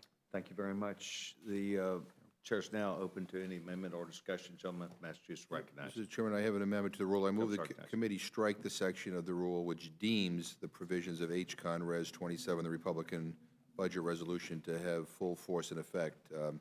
Being the Rules Committee, I think we should kind of follow the rules and pass the budget. You get the, that's the way you're supposed to do it before you get to this, but we're doing it backwards, and I think it's not the way we should do it, so I would urge my colleagues to support my amendment. Appreciate the discussion from the gentleman. Is there further discussion? Mr. Chairman. Gentleman's recognized. I share the gentleman from Massachusetts' concern. I sit on the Budget Committee, and I'm not proud of this deeming language. We've put together a good conference report. We're one signature shy of being able to file that report and move that to House floor. I don't think there's any question but that it's going to pass. What I would say to my friend from Massachusetts is, while in years past with a Senate that was not going to pass a budget resolution, we've had to deem 302A allocations for the entire cycle. This rule only deems them for these two bills because we fully expect to have the budget on the floor and passed this week. It is my great hope we don't end up here again, but this reflects the budget, not just that the House passed, but that the House and the Senate are dangerously close to agreeing on. I yield back, Mr. Chairman. Well, I'm sorry, gentleman's right. Yeah, I guess I just prefer to go through the regular process, and so the gentleman's proud of the rule, but then not so proud of this part, so I'd like him to be proud of everything, and so I think we ought to adopt my amendment and do this the right way. I thank the gentleman for his discussion, as I had previously stated, and I thank the gentleman from the Budget Committee, the gentleman, Mr. Woodall. I would advise the committee that I fully anticipated as chairman of this committee that we would have had the budget agreement that came back from the Senate. In fact, 2+ weeks ago, the gentleman, the chairman of the committee, Mr. Price, and I met and we spoke about generally this same issue, about what his timing might be. And it was anticipated that we would have it tonight. So I must say that Mr. Price is doing his darndest to not only get his work done, but to get an agreement. It was lacking several members of the United States Senate. I believe that on the House side there were more than enough signatures, and so I do appreciate and respect the gentleman. I would offer to the committee that a no vote on the gentleman's motion. Further discussion. Vote will now be on the amendment from the gentleman from Massachusetts. Those in favor signify by saying aye. Aye. Those opposed, no. No. Noes have it, noes have it. I ask for a roll call, Mr. Gentleman asks for a roll call vote on his amendment. Ms. Fox? No. Ms. Fox? No. Mr. Cole? Mr. Woodall? No. Mr. Woodall, no. Mr. Burgess? No. Mr. Burgess, no. Mr. Stivers? No. Mr. Stivers, no. Mr. Collins? No. Mr. Collins, no. Mr. Byrne? No. Mr. Byrne, no. Mr. Newhouse? No. Mr. Newhouse, no. Ms. Slaughter? Mr. McGovern? Aye. Mr. McGovern, aye. Mr. Hastings? Aye. Mr. Hastings, aye. Mr. Polis? Mr. Chairman? No. Mr. Chairman, no. Clerk will report the total. 2 yeas, 8 nays. The amendment is not agreed to, not agreed to. Further amendment or The discussion? voice vote made it sound closer to me, but anyway. Well, we'll keep. Yes, Mr. Chairman. Gentleman from Florida is recognized. Mr. Chairman, I move to amend the rule to self-execute an amendment to strike Section 107 from the Energy and Water Appropriations Bill. H.R. 2028, this is the rider that allows guns to be carried on land, and I would like to discuss the measure, Mr. Chairman. Gentleman is recognized for discussion.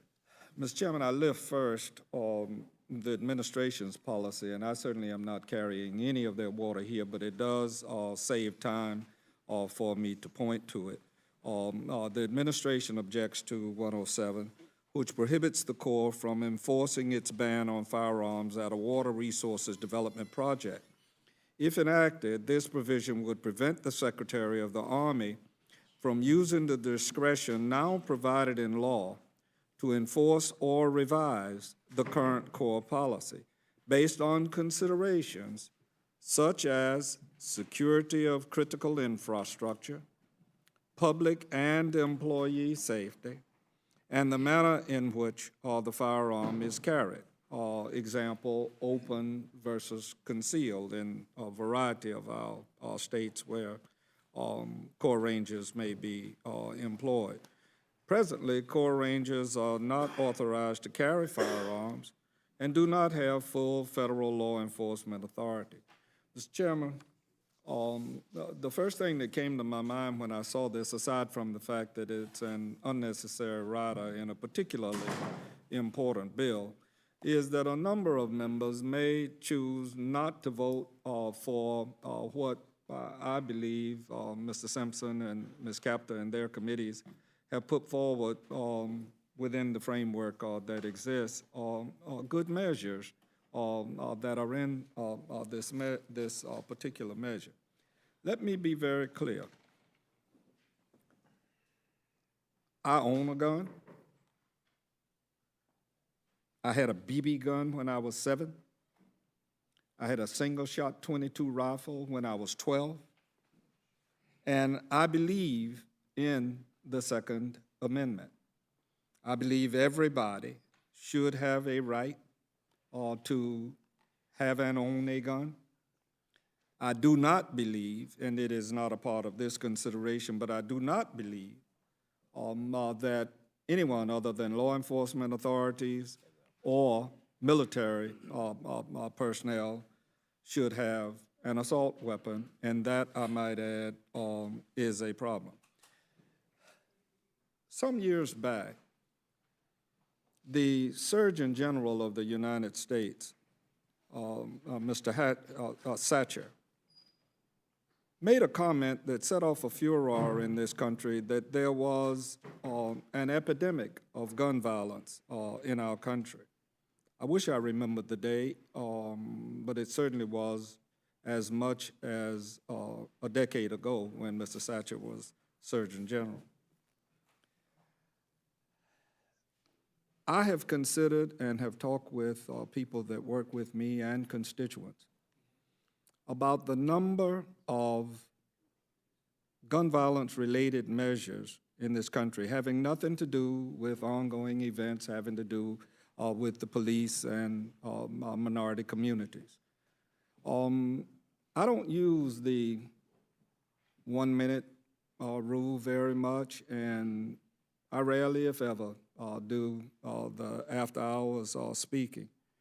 But something is drastically wrong in our culture that is allowing for so many people and so many accidental situations with reference to weapons.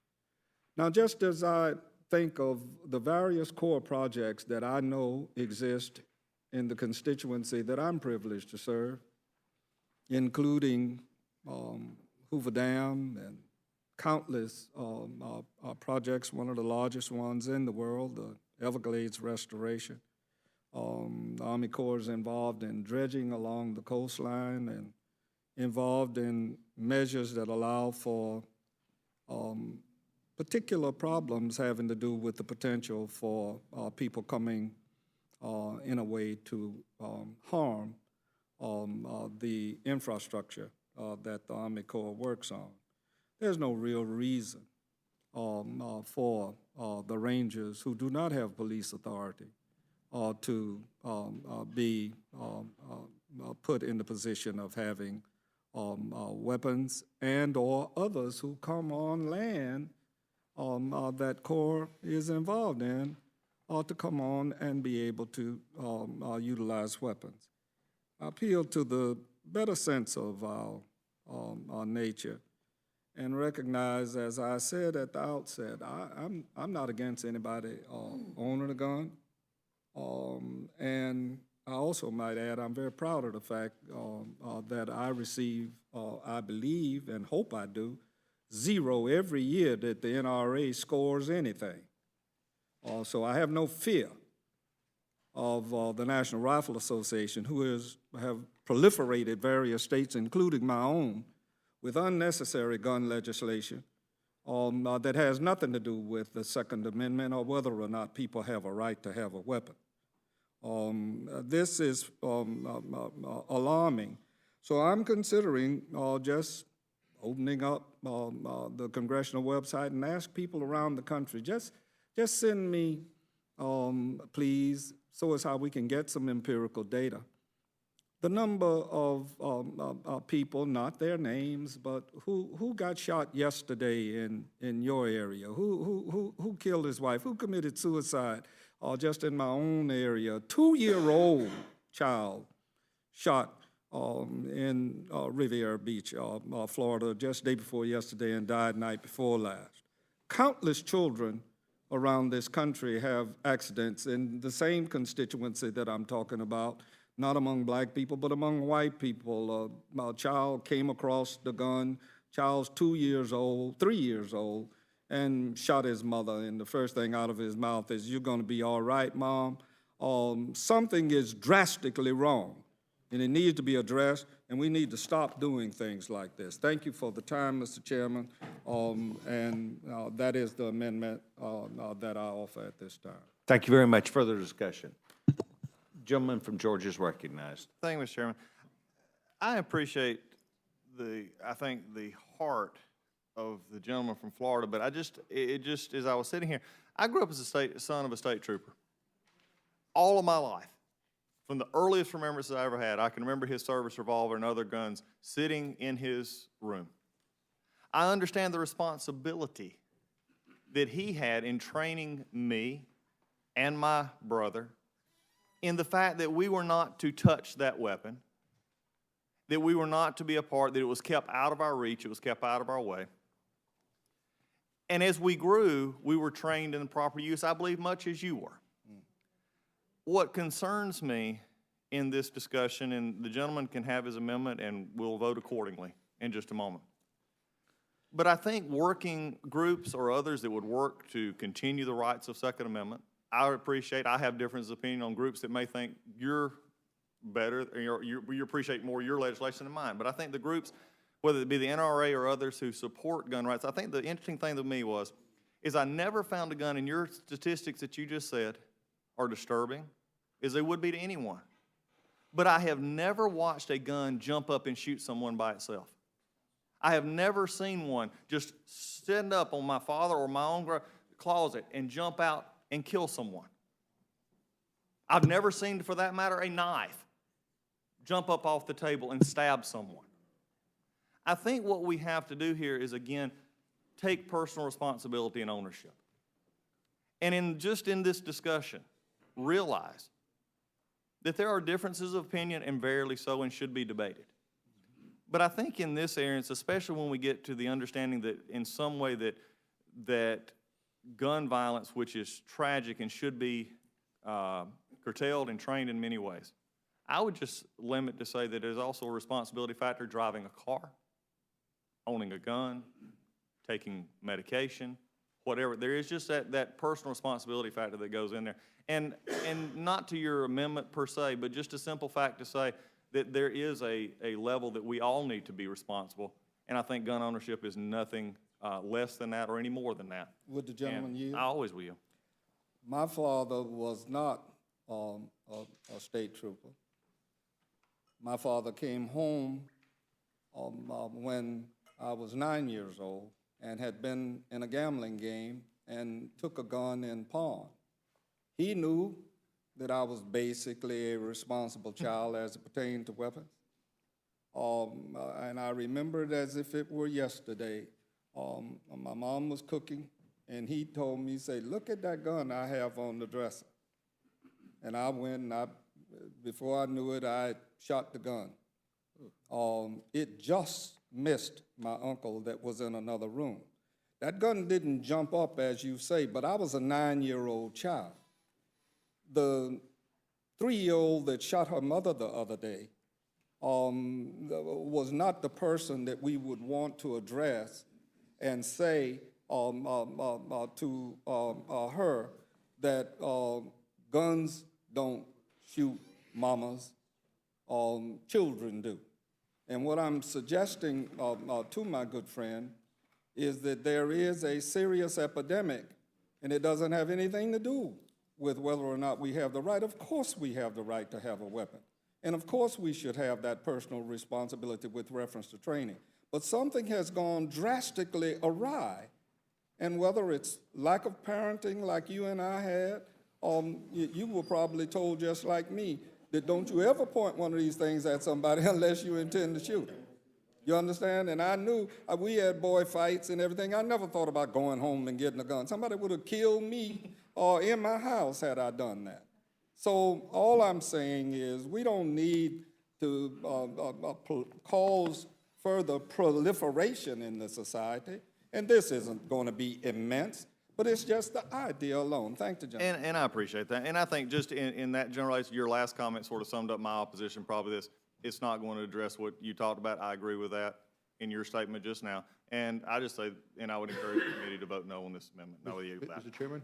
Thank you very much. Gentleman yields back. Gentleman from Massachusetts recognized. Just one point. I mean, we can get into this philosophical discussion, and I side with the gentleman from Florida on this, but, you know, this doesn't look like it belongs in an appropriations bill. And that's kind of where, you know, we're the Rules Committee, and where, you know, there's a place to put language that this doesn't limit money or, you know, add money or whatever. It looks like it violates Clause 2 of Rule 21. So, I mean, we're getting to the habit now where we're legislating on a regular basis on appropriations bills, and if you want to do that, you're the majority, you can do whatever you want. It's just not the proper way to do it. So I support the gentleman's amendment. I thank the chairman. I yield back. Yes, sir. Further discussion, seeing none, the vote will now be on the amendment from the gentleman from Florida. Those in favor of the Hastings amendment signify by saying aye. Aye. Those opposed, no. Mr. Chairman? Noes have it, noes have it. Mr. Chairman? Yes, sir. Yeah, I choose not to ask for a vote, but I do suggest, in light of the fact that 3 of our colleagues are not here, under the aegis of this rule, I may very well offer this same amendment at the appropriate time as designated on tomorrow. Very serious about this. We need to really give some thought to the number of people in our society that are utilizing weapons in an inappropriate manner. And it's very disturbing, Mr. Chairman. So I won't ask for a vote. The amendment is not agreed to, and the gentleman did not seek any roll call vote. Is there further discussion? Seeing none, the vote will now be on the motion from the gentlewoman from North Carolina. Those in favor of the Fox amendment signify by saying aye. Aye. Those opposed, no. No. The ayes have, the ayes have it. Roll call, Mr. Chairman. Gentleman asked for a roll call vote. Ms. Fox? Aye. Ms. Fox, aye. Mr. Cole, Mr. Woodall? Aye. Mr. Woodall, aye. Mr. Burgess?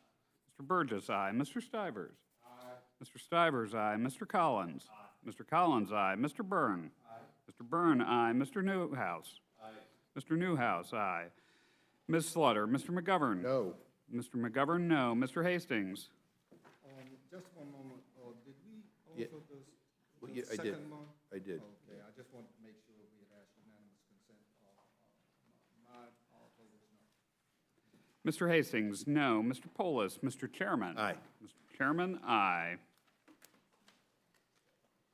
Clerk will report the total. 8 yeas, 2 nays. The motion is agreed to. Accordingly, the gentleman, Mr. Woodall, will be handling this for Republicans. And Mr. Hastings for the Democrats. Mr. Hastings for Democrats. I need to advise us that we will meet tomorrow, Wednesday, 3:00 p.m. to consider the Waters of the United States bill. And if there is further action on the conference report, which we fully anticipate, we could be prepared for that also. I want to thank the committee for its indulgence, the work that we've done today. We're now through with our work for the day.